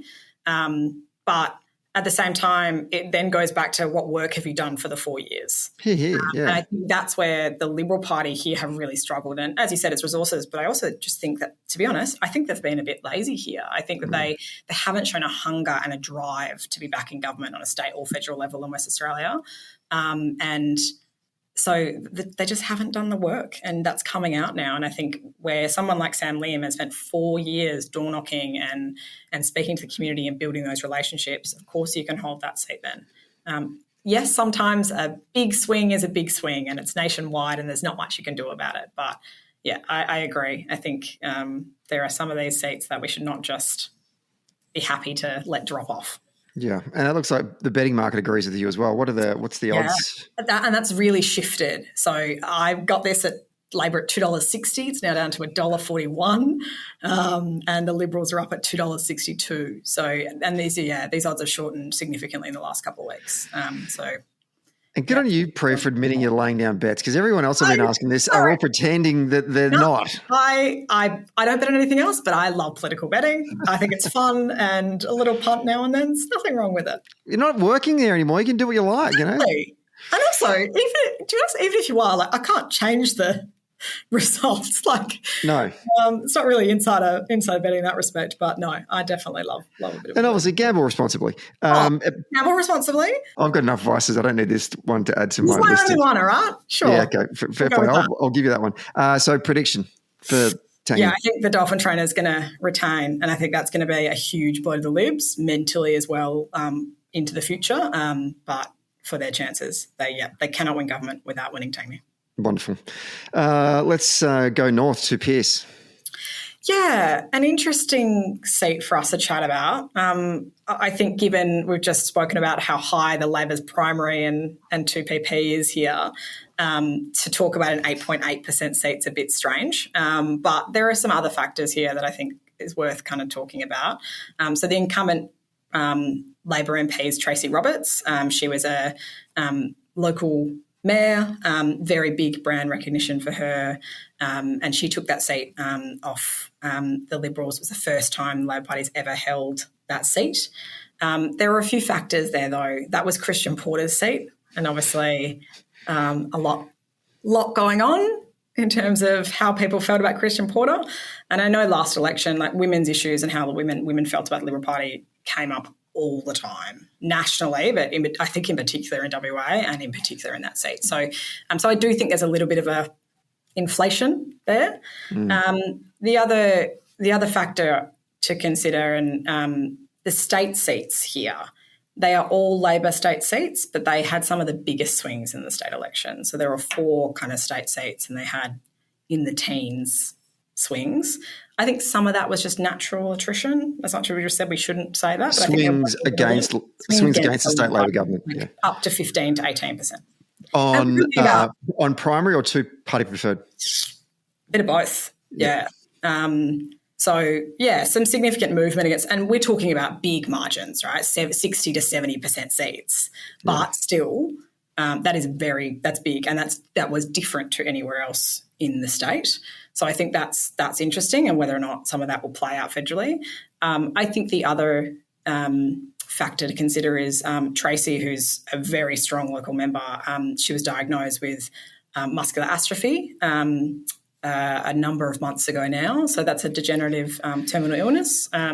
She is unwell. Obviously, she's working hard, and her doctors are very supportive of the fact that she can have another term in Parliament and have a big impact, but her ability to kind of do field in particular and do that direct voter contact is limited. So I think that will have an impact. I think it kind of has to. But she's got a really hardworking team around her. Her mind is as sharp as ever. But, I think that they're important factors to consider. And this is a classic northern suburban middle to working class electorate. So, health is coming up on the doors once again up there, and the Libs have made a couple of commitments in terms of health. So clearly that's something they're seeing in the polling as well. And then, cost of living, housing are the other kind of key issues. I remember the name of the suburb, Yanchep. That's where we were handing out. Yep. And certainly, I mean, every third person who walked in there was from Northern England. And the things that it looked like a new build community, basically. And they were just sort of saying, we just don't have the basic services that folks would have if they lived a little bit further down the coast towards Perth. But a lot of those folks, said we're historically Labor people, but we want a bit of love. And this is a seat that has changed dramatically. Like we say we've never held Pearce. It's not the Pearce seat that it was 25 years ago, or, even 4 years ago. Pearce is really the old Pearce is what Bullwinkle is. So, it's a ever-changing seat. Right. What any other factors that we need to consider when thinking about this seat? No, I think they're the two big ones. Like I said, I think I'm going to say Tracy will be returned. I think that there will be a moderate swing against the party here, kind of once again bucking the trend maybe a little bit. But I think that's more of a reflection on the environment that we were in last time around with Porter, and just, not being able to get out and do that kind of same DVC that I know she did last campaign. She's a very strong local member in that respect. But she's been doing it the last 3 years. So, I mean, there's something that we're seeing play out. We saw in the Western Australian election when you talk about the swings against Labor in these types of electorates. Predominantly it was in the primary vote and then not as much a big swing on the two-party preferred. We saw that in the Werribee by-election. And so, it's kind of like folks if they are not overly convinced with Labor, they're definitely not convinced with the Liberals. And so their preference in the end is coming back to us. And that's the wonderful thing about a preferential voting system. Lucky we have it here. And no, I think, like I said, there were bigger 2PP swings here in the state results, but you're right. It was predominantly the primary changing. And we'll take that on election night. Like I just want to win the seat, Yeah, absolutely. But the Lib candidate in this seat was a previous state MP, so he's quite experienced campaigner. But no, I think Labor will hold, and probably rightly so in this seat. Very good. And the betting is also suggesting that it's going to be a Labor hold too. Yeah, $1.30 to Labor, $3.10 to Libs. Not worth a bet at $1.30, everyone. Not that I give betting advice. Unless you just want to lock easy money in. Okay, let's go to Canning. This is a bit of fun, to be honest, to talk about. Liberal held, Andrew Hastie, Tasty Hastie, as he's known here. He's the Shadow Defence Minister out today with Peter Dutton announcing a big defence spend with no detail. he has, it's an interesting seat. It does hold kind of southern metro suburbs. Labor has held it in the past, but it's been kind of Lib's stronghold for quite some time. Hastie's a pretty hard-working local member, but there's something going on down there because he has removed all Liberal branding. So his billboards, his T-shirts, his hats, it is on nothing. None of his material has the Liberal Party on there, and he's going with a different blue.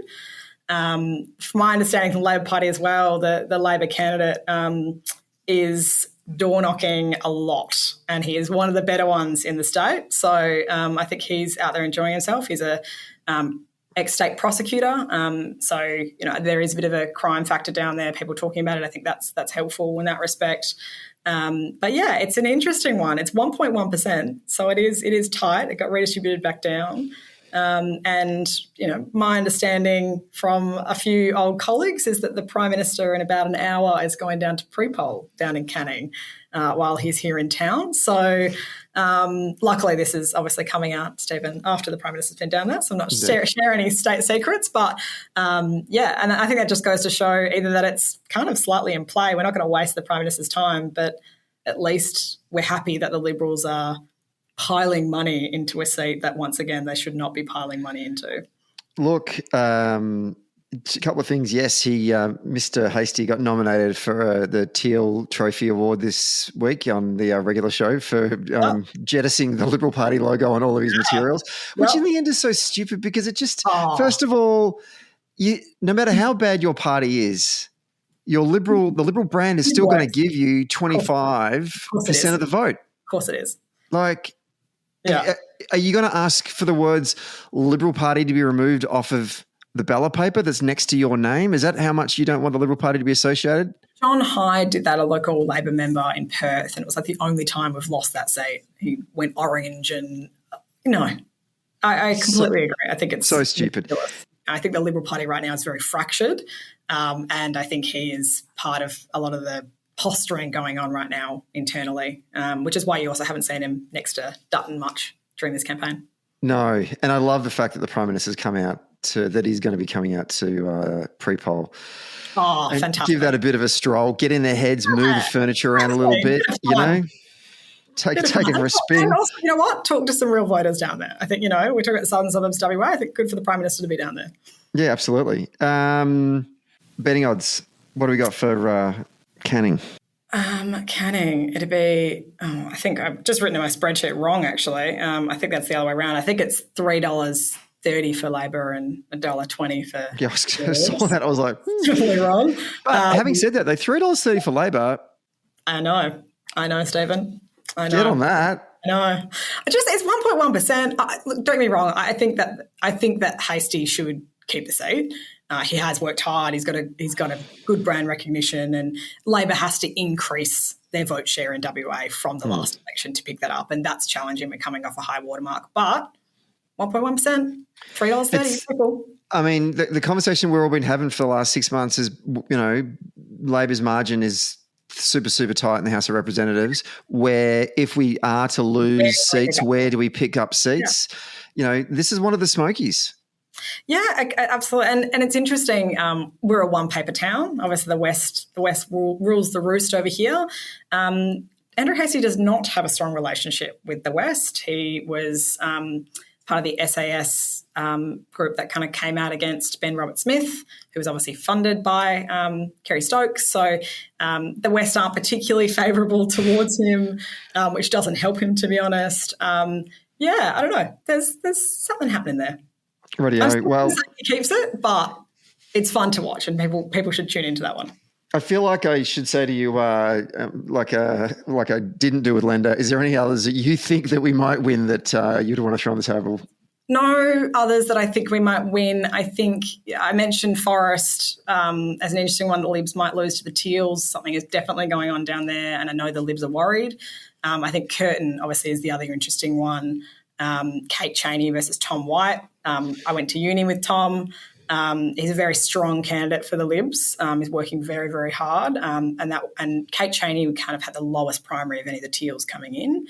But it's going to be a really tight contest. And then Moore is the other interesting one to watch.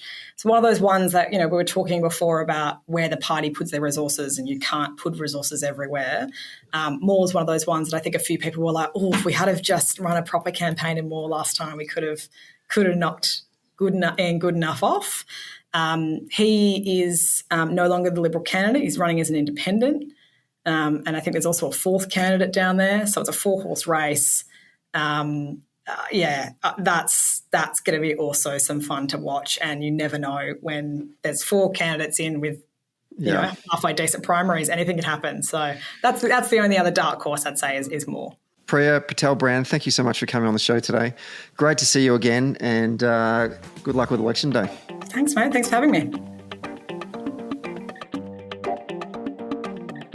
We are on the home stretch, the final state, the most progressive state, the Garden State. I'm joined by the former Deputy Chief of Staff to 3-time winning Premier Daniel Andrews, someone who's central to the Andrews dynasty, and also the field director for Victorian Labor many years ago, and a national organiser for the National Secretariat of the Australian Labor Party. So you come with plenty of experience and obviously a regular during our election weekly recap.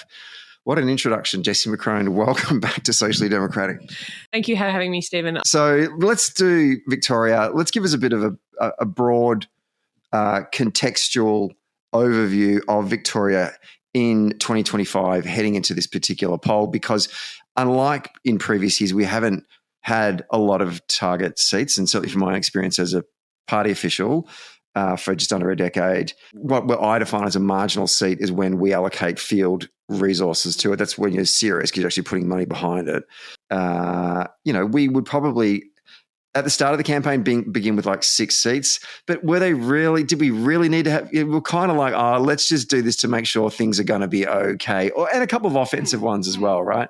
But never to the size that what we're looking at here in Victoria this time around. Why are we here? Oh, there's so many answers to that. I do think Victoria has, certainly in my experience in the branch, taken a far more flexible approach to target seats than other states.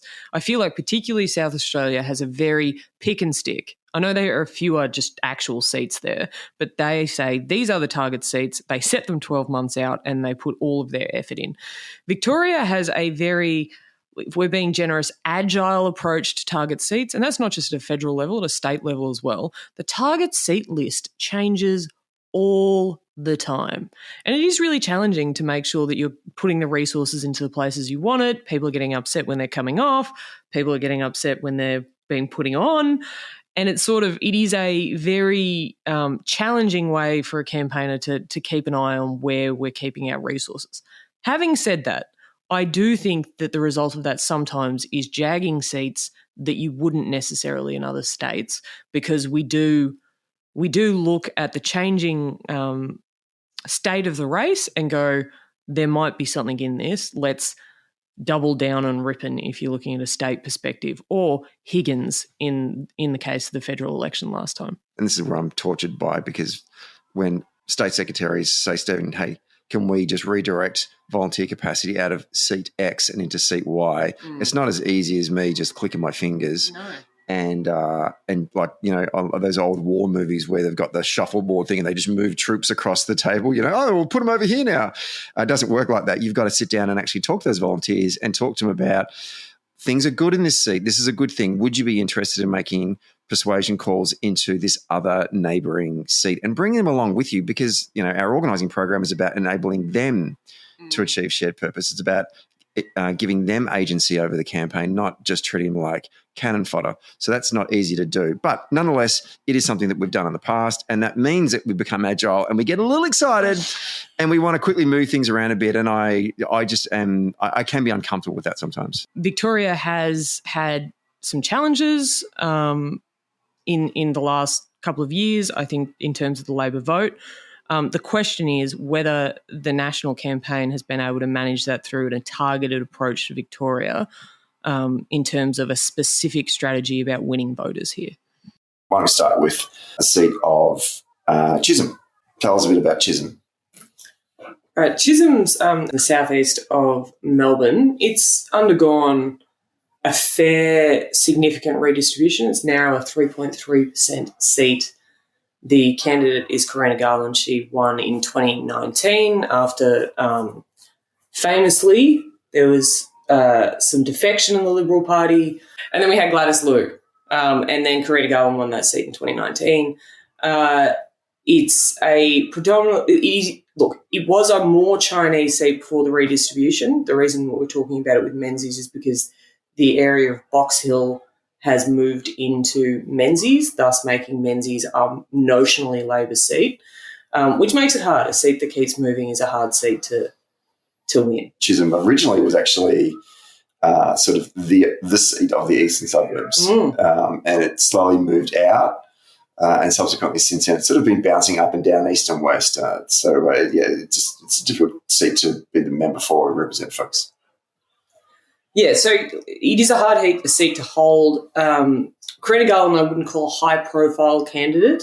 She's very focused on her seat. She's not spending her time on Sky News or ABC afternoon TV programs, but she is working very hard in the new parts of the electorate.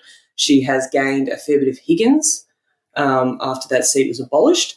Again, not necessarily good news for Chisholm. The interesting thing is the Liberal candidate that's come over previously represented Higgins, and that's where she, I think, wants to make most of her mark and really make a go of the seat. That's Dr. Katie Allen. And she, though, has been reasonably quiet as well. I don't think we've seen much of her in comparison with how we saw Higgins play out in the last election. What about the issues that are going to be sort of front centre for the minds of voters when they go in to vote? Cost of living is playing everywhere. I think we've talked a lot about that on the podcast. So I think that it's probably worth discussing some of the other issues that's going on in Chisholm. There is this question mark around the suburban rail loop. It is a policy that state Labor has rolled out to great effect and basically won all the seats along the suburban rail loop proposed line. The federal government have supported it, perhaps not as full-throatedly as the Victorian government would like, but Dutton's first foray into Victoria was in the campaign to announce that he was going to cut it.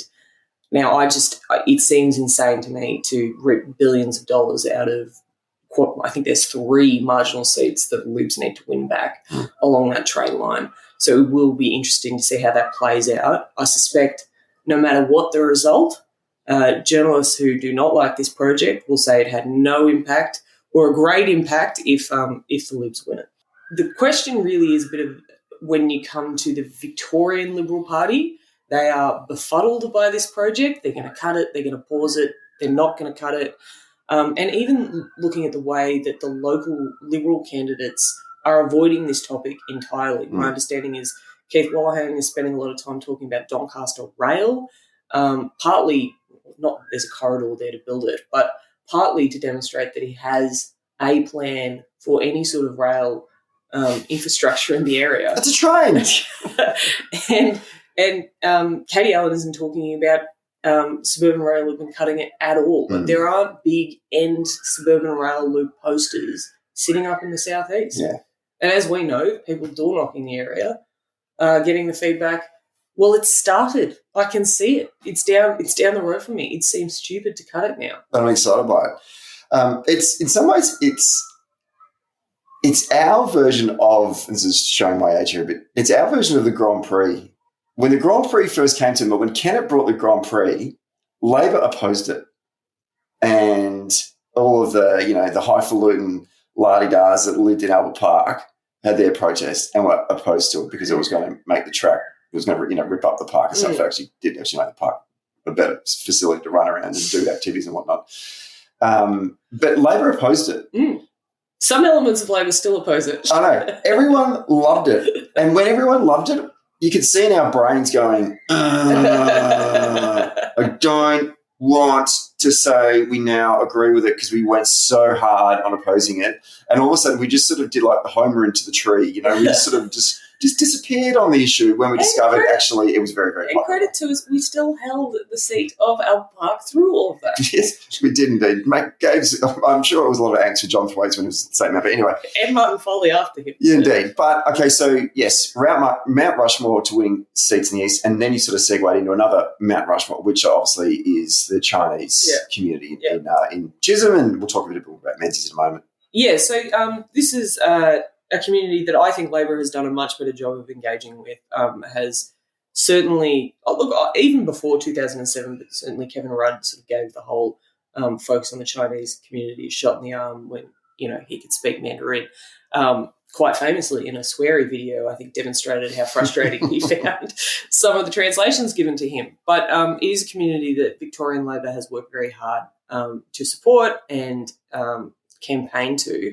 I think even in the engagement online, which is, again, hard for election watchers to keep an eye on, but I imagine Karina Garland and everyone in that area is spending a lot of time on WeChat, on Little Red Book, and those other methods of connecting with community. Like it's nearly 50% of Chinese ethnicity in the area, sort of in and around Box Hill.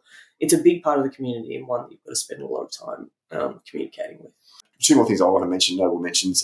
Spoke to a bunch of former field organisers and highly respected volunteers that have been canvassing in Chisolm for the Labor Party, particularly in areas like Burwood, which is a reasonably well-to-do area, which you think would gravitate back to the Labor Party.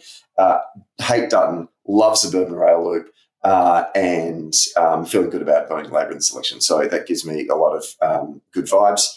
And the betting odds are going with you. The betting odds are going with me. Tell us about the betting odds, Jessie. I hate betting odds, and I'm going to definitely say these wrong, so apologies to the rest of my family who live and die by these kind of numbers. $1.55 Labor is paying Stephen, and I think that is reasonable money. The Libs are paying $2.45. What do you think about that money? I think that's also good money. Okay. Now, this is a line ball seat. Okay, right. This is a line ball seat. Yeah. Right? So before I ask you for your prediction, if it's a line ball seat and you may be unsure about a little mansplaining betting to you, like $1.55, give him $1, you're going to get 55 cents back, right? You're going to, $2.45 seems like good, genuinely seems like good money. Yeah, right? Yeah. Yeah, okay. Not we're going to take that, but what is your prediction for us in Chisolm? I definitely in December last year predicted this as a loss. I thought it was gone for all money. But now, given the momentum of the campaign and the resources going in there, I think it's a sneaky hold. We eke this one out.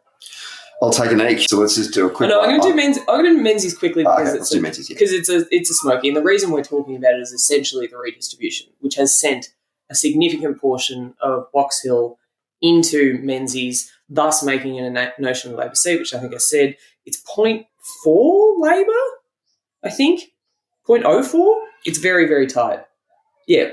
It's the interesting thing there is we have a very good Keith Wallahan is the Liberal member who has done his level best to separate himself from Dutton and the more conservative elements of the Liberal Party. I think that if the Liberal Party is going to succeed in Victoria, they actually need people like this particular candidate. He might have been better running in Chisolm, just given the parts of Higgins that have been taken in. He, for instance, advocated for a yes vote in the referendum.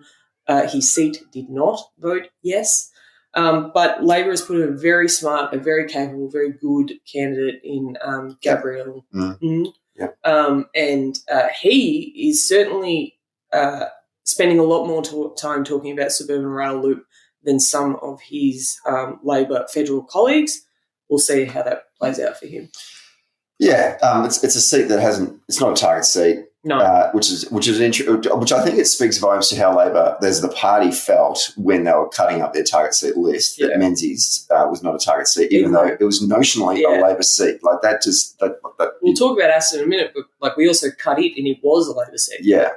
So I think that I understand the rationale behind that, but I will say this: if this seat had been fully resourced from day one, I think we win Menzies, and I would say don't be surprised on the night that we do win Menzies. We won seats at the state level in 18 and in 22 that we didn't resource at all, but just broadly the central narrative of the campaign was enough to get us those seats. It does happen sometimes, and I think Menzies is one of those seats that falls into that category. All right, let's move. Yeah, so it's a smoky. I think it'll be one of those ones that it isn't called until the postal votes are in, if it's called for the Liberal Party. Right, let's go to Aston. So Aston won in a by-election. Mary Doyle is a Labor candidate. A lot of time and resources went into this seat for the by-election. Its current margin, I think, is 3.6. It's a very different seat to the two seats that we just discussed. It's far whiter. It's a bit older. It is basically, instead of apartments and a bunch of new building going in, it is mortgage belt central, something that meant that Howard was able to hold it in 2004 in his classic grit, bite down and grit and win that seat and then go on to win the election. So Aston has always held this kind of odd place in Victorian sort of psyche, in the sense that it was the 2004 result, but then the 2003 by-election where we took it back, which really gave us all a shot in the arm about the strength of this Labor government. Yeah, I mean, winning Aston in the by-election was huge. It's a seat that we've always trying to catch, and we did. And we did. Which was huge. It was huge, absolutely. And I think one of the things this format of National Secretariat has, in particular Paul Erickson, is phenomenal by-elections. We saw that with even the Super Saturday 5 by-elections under Bill Shorten. We've seen that at all of the by-elections basically that have been run with him in charge. He's very, very good at them. There was a lot of money, a lot of time, a lot of resources put into this seat. I think it is always challenging for any candidate who is running for the first time after running in a by-election. Like, look, Mary ran in the election before, but after going from she ran as a candidate in 22. After going, though, from the resources, time and focus of a by-election where the party structure is really snapping around you, to then running your own race, it is challenging and it is hard because there is so much focus that comes from a by-election. And we'll talk about Dunkley in a moment, but I think there's similar challenges there. Yeah, it's like going to Mass on Christmas Day and then going to Mass the next week. It's like, where is everyone? Exactly. Where did everyone go? It was packed here last week. I didn't have to make any phone calls and all of these volunteers just turned up. You're still here. Yeah. Have we done factors considering Aston? No, we haven't. It's there will be a bit of a sophomore for Mary, which is good. Factors to consider, it was not on the target seat list. I don't think it is still on the target seat list. It is not now, though, apparently, allegedly. It was when where our fortunes looked when the list was being carved up. It was one of those hard decisions you make about protecting your path to government. I must admit, I think Menzies is a better chance than Aston. It is a seat that arguably should never have been ours. The Libs have got a candidate running who's a deputy principal at a large independent school. I think that is the kind of candidate in particular that this electorate would like. I think this is, if Mary wins, look, the thing I would say is we hold the state seat here, Bayswater, which, again, by rights, we probably shouldn't, and nearly only do because of the effort and time that Jackson Taylor has put into. He's door-knocked that electorate 4 times in, the whole thing in one term. I think it's actually more than that. The guy lives at school gates. The police have a tail on him at this point. You can't go to the movies in the area, I'm told, without Jackson Taylor popping up on the screen, to the extent a friend of mine lives in the electorate and took his daughter to the movies, and Jackson Taylor ad came up and she went, this guy following me around at school. He's on the TV. Now he's at the movies. This guy is everywhere. Yeah. If Mary Doyle has been able to do half the campaigning that Jackson has, maybe she holds this seat. It is only through that kind of will that that Labor people keep these areas. Betting odds? The betting odds are, uno momento, $1.80 for Labor and $1.95 for Libs. How do you feel about that? I would not put money on either of those. Very good. Okay, let's go to the other by-election seat that we won, Dunkley. Yeah, and as you point out, Dunkley isn't demographically like Aston, but we have our candidate Jodie Baylor, who won at the by-election. She has taken over from the margin, I think, is 3.2. Let me just check that. No, 6.8. I really fucked up my thing here. But anyway, 6.8. We had we won this in the by-election, again, a very hard fight. It was just after the stage 3 tax cuts. Labor had decided that we were going to not go ahead with them. There was a lot of nerves in the Federal Labor Party about doing that. It was sort of managed. It felt like from the outside it was managed down to minimise blowback. It was just a very interesting example of the different approach of campaigners and perhaps government. So the government is doing everything it can to sort of manage it down. Meanwhile, like in Dunkley, they're spending $1 million to make sure everyone in that electorate knows they're going to get a tax cut. So, like, arguably, I think one of my criticisms of the federal Labor government is they haven't done enough to court controversy over things that are popular. And I think stage 3 tax cuts was a bit of a lost opportunity in that case. But it was used to great effect in the by-election, and we held that seat. Again, being a candidate, coming from a by-election, going into a general is really hard. Following Peter Murphy, who was the former Labor member in that seat and sadly passed away, big ask. Like, she was a phenomenal local campaigner. She made sure her electorate knew about the fights that she won. So big ask, I think, for Jodie. Betting odds? The betting odds are $1.85 for Labor and $2 for Libs. I think that it will depend on how much people hate the Frankston Council. Right. I say that because there's this argument that happens in Labor about beating up on the Frankston Council. Paul Ebrook is the local MP of Frankston and basically makes this his full-time job. I think they are reasonably hated. And the Nathan Conroy is the former mayor, who's the Liberal. Shame. Who's running for the seat. I think he will have better name recognition having run in the by-election, but I don't think people like the council very much. You want to make a prediction? Yeah, I think we hold. I do too. I think we hold Dunkley. Okay, last seat in the southeast. Let's get back up on the Frankston train line and then get a connector to. Actually, no, joins at Daniel, and that will put you in the seat of Bruce. Tell us about Bruce. Bruce, Julian Hill's been there since 2016. It's a 5.3% seat. It has moved a little bit. A seat that we won in 96, I think. Alan Griffin won this seat. Yeah, a long time ago. Held it for 45 years or something insane. But it is a seat that was on a beestick margin and then sort of blew out a bit. It's arguably Labor heartland. Yeah, it is. It's a multicultural seat that essentially should be ours. It's gone backwards of late. There is much conjecture about why that is. I think that I was really worried when the Libs put in a very good on paper refugee candidate who has run into trouble.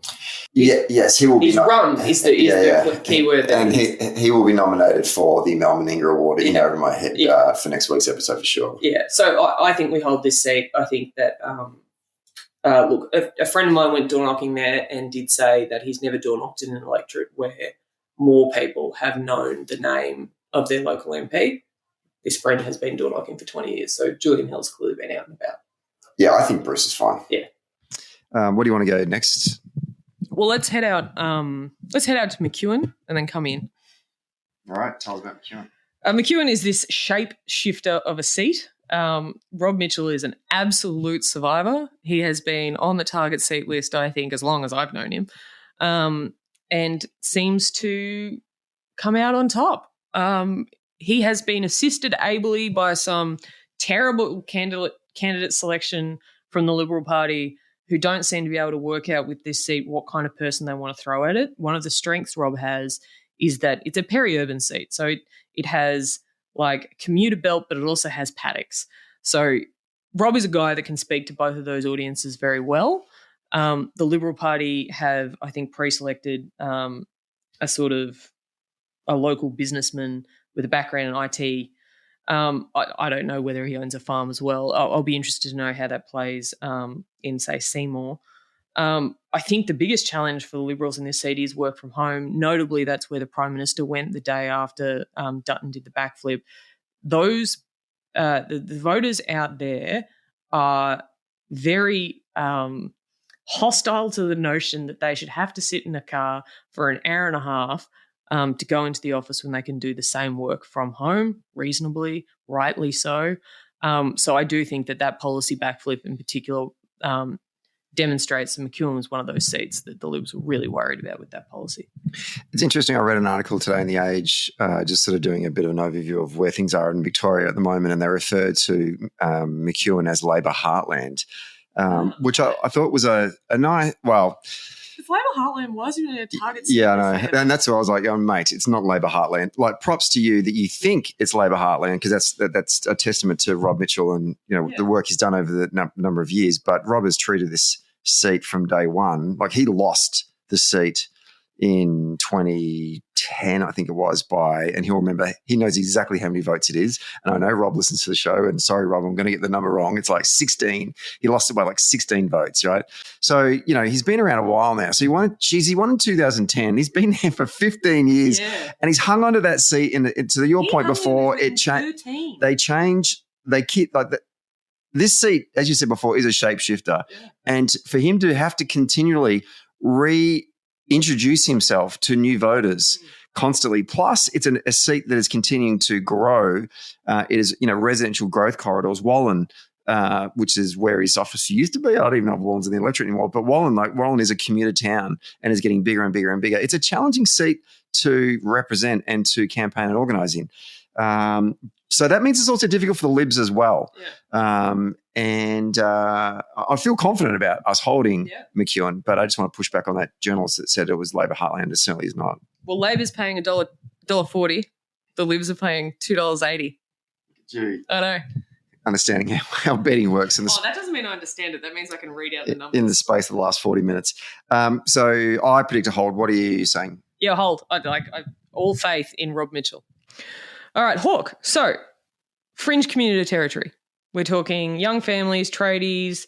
There is some multiculturalism. Victoria's a pretty multicultural state, but not as much as over in the east. Housing would be a huge thing there. Cost of living, I should have said, in every seat is obviously a problem, but I figure we've talked about that as an issue enough on this podcast. And transport infrastructure. Sam Ray has strong party backing. He has been, I think I've said previously on the podcast, leading the door knocking interaction and phone banking for a lot of the Victorian candidates. It is a seat that stores a lot of emotion in Victorian parties. He's very well supported within the party, within certain sections of the party, which means that his seat will be ferociously defended if anyone tried to take it off the target seat list or remove any resources from that place. It has been put to me that the candidate at times can have candidate-itis. I think he could perhaps accept that himself. It is sometimes a really good mark of a candidate that they overly worry about their seat. He is certainly one of those people that will not take that seat for granted. I think it's a hold. I think that it is again a hard seat to poll. I think all of these seats are harder to poll than they have been, but I do think we hold this seat. I've said it on the podcast before, so I'll just reaffirm this. Hawke should never have been a target seat, and there will be a swing against us on our primary. There is no doubt about that, but we will hold this seat. This community is not voting for Peter Dutton and the Tories. That is not happening, and we will be fine in the seat of Hawke. And like I said before, I think there's an expectation on Western's MPs to do the work on night, suggesting that Sam hasn't. He's only been there for 20 minutes, so got to give him time to bed in. He's going to get a sophomore swing, and I think we'll be absolutely fine in the seat of Hawke. What do you want to go to next? So let's go to Mcnamara. Stephen, I'm not going to presume to tell you much about this seat, given it was formerly Melbourne Port's, and in 2004 it was one of very few seats in the Latham election where we got a swing to us, and you were the campaign manager at the time. Wow. It is a challenge. Yeah, showing your age there. It is a challenging seat because it is a three-way competition. I would like you to talk about the seat, and then I would like to talk about the candidates. Okay, thank you, Jesse. There you go. I didn't know you were going to do that. But, Melbourne Port's, keep on calling it Melbourne Port's, and I feel like I want to just keep on calling it Melbourne Port's out of some sort of nostalgia.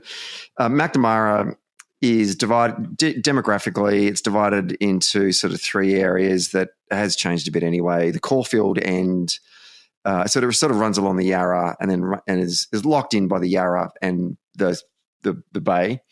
The Port Melbourne end used to be working class and Labor heartland, like absolutely salt of the earth people. And it's now basically all of their properties have been bought over by rich AFL players and their girlfriends.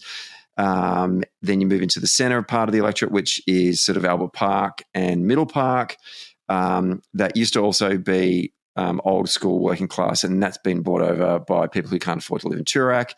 And then you move down into sort of St Kilda and Elwood, and that was also Labor heartland, but it's high rental. Like it's the best place to door knock. You can knock over an SA1 in about 4 minutes because no one answers the door. No, because they're all flats. It's so easy. You just do one street, and that's an SA1. It's great. Anyway, and lovely old sort of 1920s architecture, beautiful part of the state, the city. But also heavily Labor, but really kind of like earthy Labor. And then there's the Caulfield end, which is where it's the Borscht Belt. It's the Jewish community, biggest Jewish population in the country. A lot of, obviously they live there because there's, all the temples and the schools and the shuls and the synagogues. It's all in that area. And obviously that's sort of how the Jewish community operate. Now what's happened is, the Greens are getting the vote in the St Kilda Elwood area. Oh, sorry. I also should mention South Bank. South Bank's brand new, basically, and it's all new builds. It's all tall residential buildings, but weird kind of place because a lot of them, partly not a lot of voters. Sorry, some of the residents in there are not Australian citizens and therefore not eligible to vote. But just by the fact that they're building so many residential towers there, it is an increasing voting population in that part of the electorate, and it's a lot younger families, migrant families from places like India who are in the tech industry or the service industry. So the electorate continues to evolve over time. It's also a very transient electorate, particularly in St Kilda and Elwood, just because of the rentals. People move in and out a lot. And sort of the other two ends, Caulfield and Port Melbourne, are far more stable. So therefore, you're going to get this mix of Greens in the St Kilda Elwood area, and then a sort of a conservative vote spread evenly through Caulfield, Albert Park, Middle Park, and Port Melbourne. So Labor sort of has to be everywhere. It has to be, winning booths, 50-50 or maybe 45-55 losing to the Tories in the Caulfield end, but also being sort of 50-50 in the Albert Park and Port Melbourne, and then having this knife fight with the Greens as well in St Kilda and in Elwood, and that's why you see this closeness in this race. So this is where we start coming to the candidates. So the Greens have previously had another double barrow hyphen named Steph Hodgkins May, I think, who's now in the Senate. Mm-hmm. She did the natural Green thing. Kept running in the seat, ran each time she ran, she did better. I think that Josh Burns as a Labor candidate, I think some previous people that have done this podcast with you have talked about the fit for the electorate, the candidate.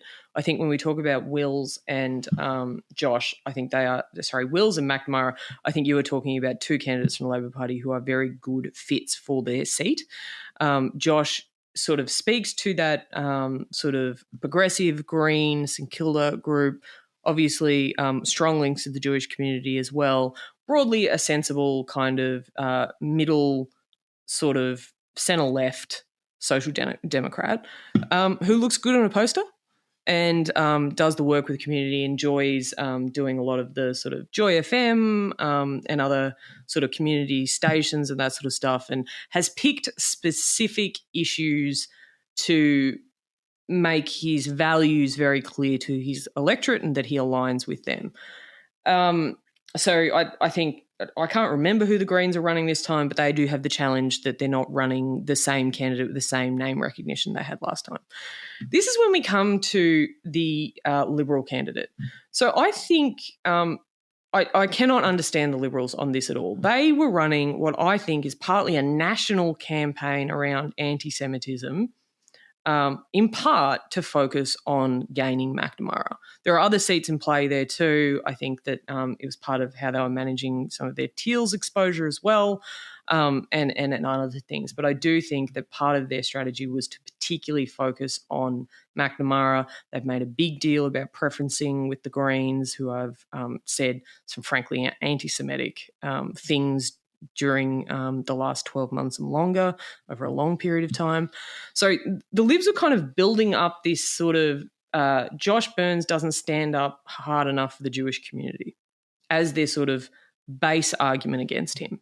And the opposition leader sort of took the time to personally attack Josh on that front. But they have selected a candidate who was previously a member and ran for pre-selections with the Greens. And this seems to have been known by the Liberal Party. I do not understand why they've hinged their whole attack line and strategy in this seat against this kind of Labor Greens alliance that hates Israel, and then picked this candidate who was a member of the Greens Party. I frankly cannot understand how they've made this massive strategic error. Yeah, it's an interesting one because historically the Liberal Party, Melbourne Ports was a battle between Labor and the Liberals. And then over time, the Greens' influence has grown broadly as the Greens' influence has grown in the inner city of Melbourne, to the point that the Liberals then slowly lost their relevance and were coming third in the count. This election will be interesting because I think what potentially can happen is I think that there were swings against the Liberal Party and the Labor Party in the suburbs of and in and around Caulfield at the last federal election. Part of that is because there's a lot of new apartment complexes being built, so there are younger people moving into them. But also I think it's the younger Jewish voters, so I'm talking sort of 18 to 30, that started no longer voting with what their parents voted. And their parents obviously would normally vote either Labor or Liberal. Yeah. And they probably started voting Green, and that's where you saw that swing. Because of the Greens' position on Palestine and their just anti-Semitism. They're anti. Well, they call it anti-Zionism, but it's riddled with anti-Semitism. The way that the Jewish community, broadly speaking, has, and I'm not Jewish, but I can't speak for them, but certainly what I've got a sense from my Jewish friends is that it's a siege mentality. They feel completely isolated and threatened broadly because of what's happened since October 7. And so what they've done is they're going back and voting for the majors again. The question is, do they go back and vote for what their parents did, or do they look at Josh and say, I don't think you've been strong enough on this issue, and vote Conservative? And so we may see that the Liberal Party's primary certainly in the Caulfield end of the electorate go back to what it used to be in the early 2000s. I don't know I'm not sure about that, but that could potentially happen, because if you look at the betting odds, the Liberal Party's $9. Yeah. And Labor's $1.60 and the Greens are $3. Josh won in the last race, not comfortably, but a lot. He had a safer kind of count, I would say, than he did when he ran as a first timer. Yeah. It didn't feel like that at the time. No, not at all. It never does, right? No. But in this case, there is a chance. I'm just saying there is a chance that the Liberals could win this seat. Those of you that have not been paying attention, Josh Burns is not issuing a how to vote that puts the Greens above the Liberal Party. This is a particularly important issue for the Jewish community and parts of his electorate. It has upset the apple cart in other ways. It is challenging to do national deals when individual seats are setting their own preference decisions. But I would say, and we talked about this a bit on the podcast last week about what Greens voters do with that and stuff. I would say that strategy, given the timing of it with the revelation that the Liberal candidate was previously a Greens member, it is really hard for them to present him as in some way sympathetic to the Green Left Weekly crowd. I think it was a very smart move, and I do think their candidate will be the difference of why Josh will win this seat. And and I think the Jewish community are pretty tapped in on this sort of stuff. Like, they are heavily engaged in politics because they have to be. Yeah, exactly. So that sends a good signal to them. But I also say this: the electorate isn't just won and lost in Caulfield. The election also needs to be won in other parts of the electorate as well, and that's a bit of an internal debate I think that's going on within the party in terms of the seat of Mcnamara. But certainly, I think some of the steps that have been taken in recent days will help Josh hold on to the seat, and I certainly hope he does. The last thing I would say about that is it will be interesting when the analysis comes after the campaign of Jewish communities and how they voted at this election to compare the vote that Josh has got versus in some of the other seats, how Labor has fared. And I think we will get a good sense of his work with that community. Indeed. In terms of making a call, I think Labor will hold. I think Labor will hold Mcnamara. Yes, so do I. Great. All right, we've done Mcnamara. We're in a tight contest with the Greens there and the Libs. Let's now go to the seat of Wills, where we're also in a tight contest with the Greens in particular. Wills. I'm going to love talking about this seat. Wills is a seat held by 4.6 versus the Greens by Labor. Peter Khalil's had it since 2016. I think when we talked about Mcnamara, we talked about the fact that Josh is, in my view, a very good fit for that as a seat, as a candidate. I think similarly... Josh. I think similarly, Peter is a very good fit for this seat. I do think, we'll go into this in a little bit more detail, like it is a seat that has sort of the green part is the bottom. We talk about the Bell Street sort of line or the Kinwell line if you're going up the other part, which is High Street, I think, if you're talking about Cooper. But Bell Street is a bit of a dividing line for this electorate in terms of the greener part around Brunswick, close to the city, and the further you go out, the more you get to Labor heartland. Generation of migrants have made their lives there.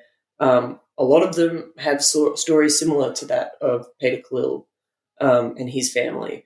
So that's kind of how people determine on this seat. They look at either side of that line and see how the numbers are tracking. The history of Wills in itself is interesting. It has always been a Labor, basically always been a Labor seat. It was the seat of former Prime Minister Bob Hawke. Right, that speaks volumes for itself. But when Hawke retired from politics, we lost it in a by-election to Peter Carey, who was this sort of Labor. He was Peter Carey? Peter Carey's an author, isn't he? Yeah, he is. Phil Cleary. Phil Cleary. Wow. Well, I call Katie Allen Katie Price. Yeah, exactly. I think we're all... we both get one. Phil Cleary, who was a local footy identity, played for and coached Coburg Footy Club. Labor values, but ran as basically ran as a Labor independent. He didn't run as a Labor, he ran as an independent and won, and then won again. And then we won it back through Calvin Thompson. So sort of, normality resumed in the... Calvin Thompson is Well, no, in terms of normality returning. It became a Labor seat again, and it was never sort of a worry. And then we had this Greens problem. So there is what I'm trying to say is the seat of Wills has a rogue streak in it. Yes. In its history, right? Yes, if you take it for granted, then there are chances where the seat will buck against the trend. Yeah, and it is one of our last, and I think, David, you and I have talked about this on the podcast before, about those emotional seats for the Labor Party in Victoria. Wills is one of them in terms of we care about this seat. We want it. It is emotionally connected to our psyche. Why are we worried about it? Well, we're worried for a couple of reasons. One, the Greens are doing what the Greens do, which is pick a seat, burrow in, slowly make gains. Sam Ratnam is their candidate. I was, again, very worried about this seat when she was announced. She's a high-profile Green. She has the capacity to pull a lot of volunteers and resources. She's the former leader of the Greens in the Victorian Parliament, was for 5 years, maybe 6 years. So she comes with a lot of party heft behind her. She similarly has a family story that would resonate with that party electorate above Bell Street. Obviously the war in Gaza also will have an impact in this seat. It is a highly multicultural seat. There is a very large proportion of people of Middle Eastern descent, a very strong, I think it could be up as high as 20%, sort of a notionally Islamic faith. So it is a challenge from those reasons. And Sam Ratnam, as soon as she was announced, had Greens out door knocking, and that was 12 months ago. You're talking about weekly door knocks for 12 months. Like that's a lot of campaign effort going in there. But I will say on this point, those that have been door knocked by the Greens have found the issue of Gaza slip down the prompts. So when you're door knocking, those of you who have done it before, you often have these key issues that you try and prompt and ask about and sort of draw out a bit of a conversation on them, usually on the issues that your party is beating the other party on. Health, education, the kind of things that Labor talks about. Tax, I assume, is what the Liberal talk about, and just, woke shit. The Greens often, historically, have talked about climate change as being the big driver of what they want to talk about. They, for a long time over this seat, have been talking about the war in Gaza. It has, for the campaign period, and I think we can even see in their social media, dropped down as an issue that they have been prompting on the doors. There are possible reasons for this. One of these might be that Muslim Voices is making an impact in this seat. Have said that they're visiting mosques weekly to talk about why Peter Khalil hasn't done enough on this issue. They've doctored images of him, which I think is just horrific, and handing out a how to vote that puts the Greens a lot higher than Labor, which is I'm sure worrying Peter.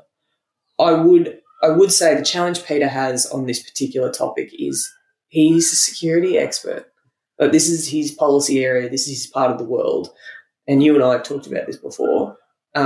This issue has become politicised and extremised, it's not a word, to the point where sensible, rational conversations about this from experts are not what people want to hear.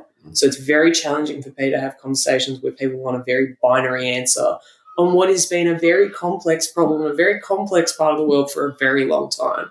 So arguably he's waited a little bit with knowing too much and being too, steeped in the history of this area.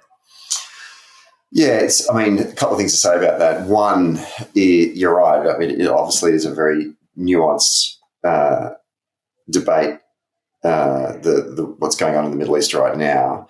And we could be in a scenario in which both Josh Burns, who is a moderate and a person who's talking about cohesion and peace and unity between these two communities that are at conflict, is going to lose the seat because of the perceived lack of a hardline stance being taken by him, by the Jewish community. Or by the broader Labor Party. No, I'm saying that the Jewish community are bucking against him because he's not been hardline enough in their view. Yeah.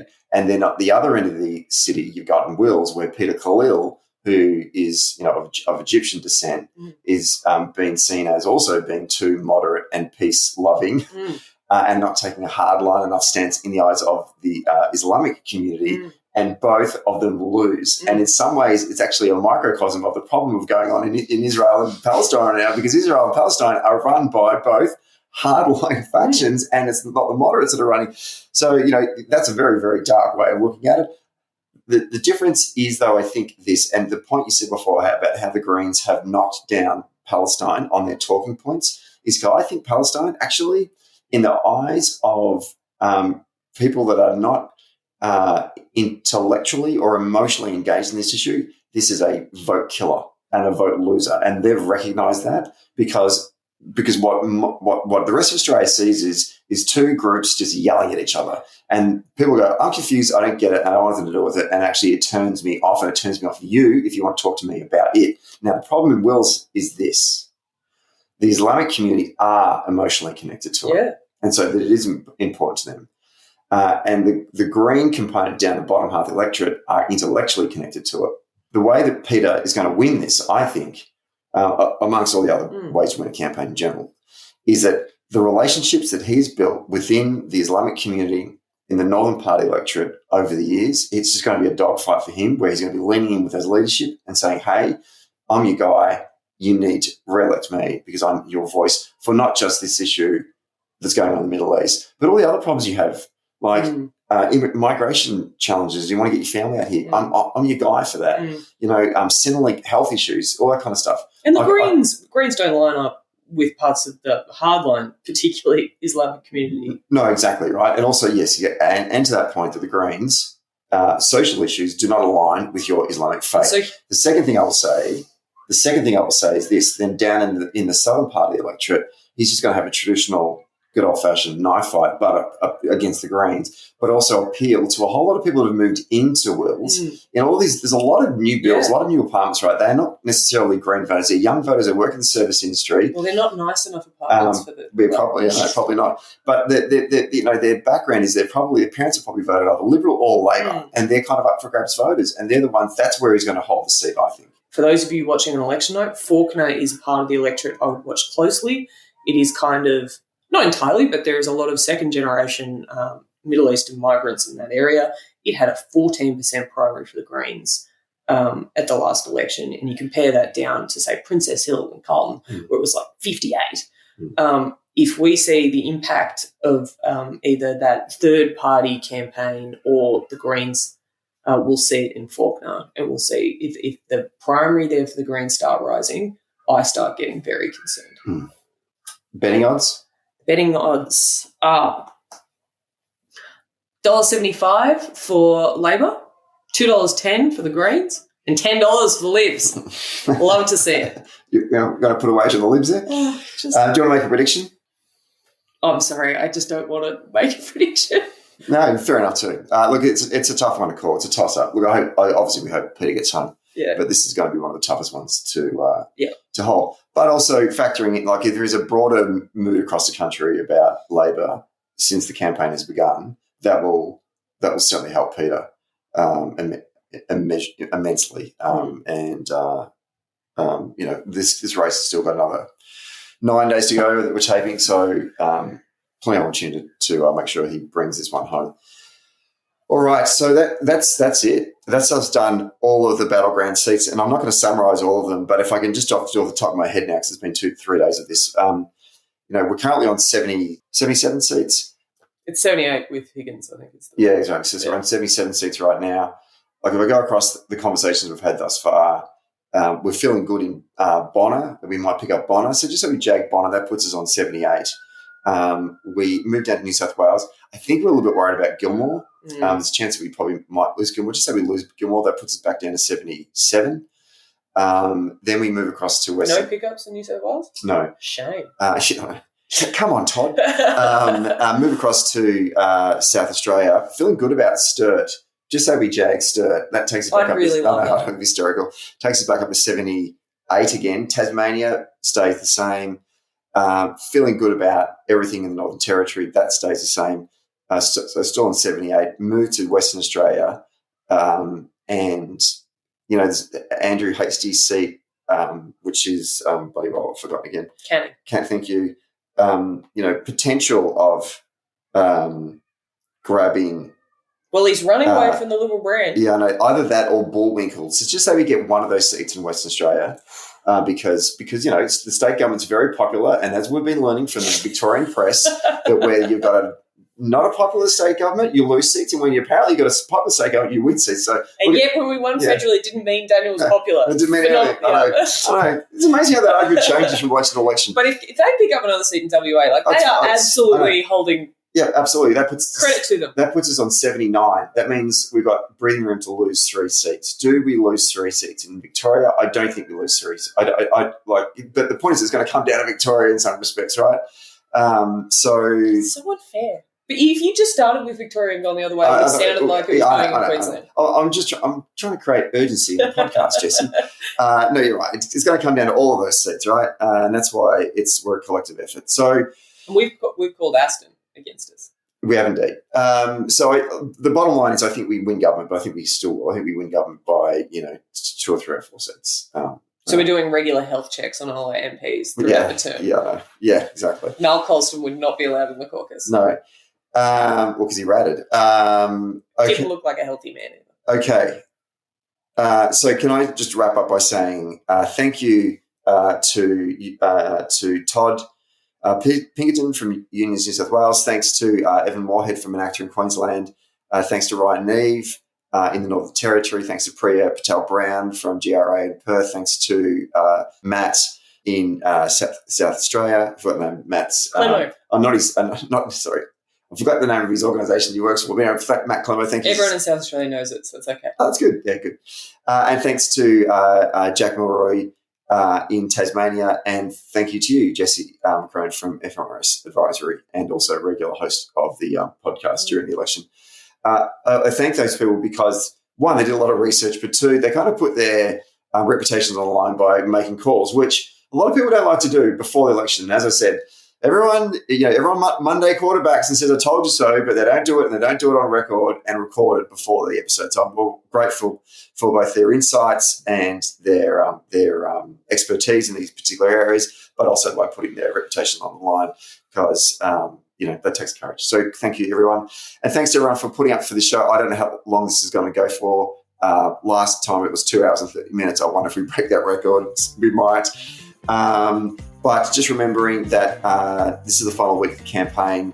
There are still at least 50% of the electorate haven't voted. Lots of up-for-grab voters. Get out there, knock on doors, make calls, jump on one of those local campaigns. If you don't know what campaign to jump on, we just told you which campaigns to jump on in your seat, and just go out there and use your voice and speak to targeted, undecided or persuadable voters to make sure that all these predictions that we've made are right, where we said Labor, and if we said Labor's got to lose, make us wrong and go knock doors.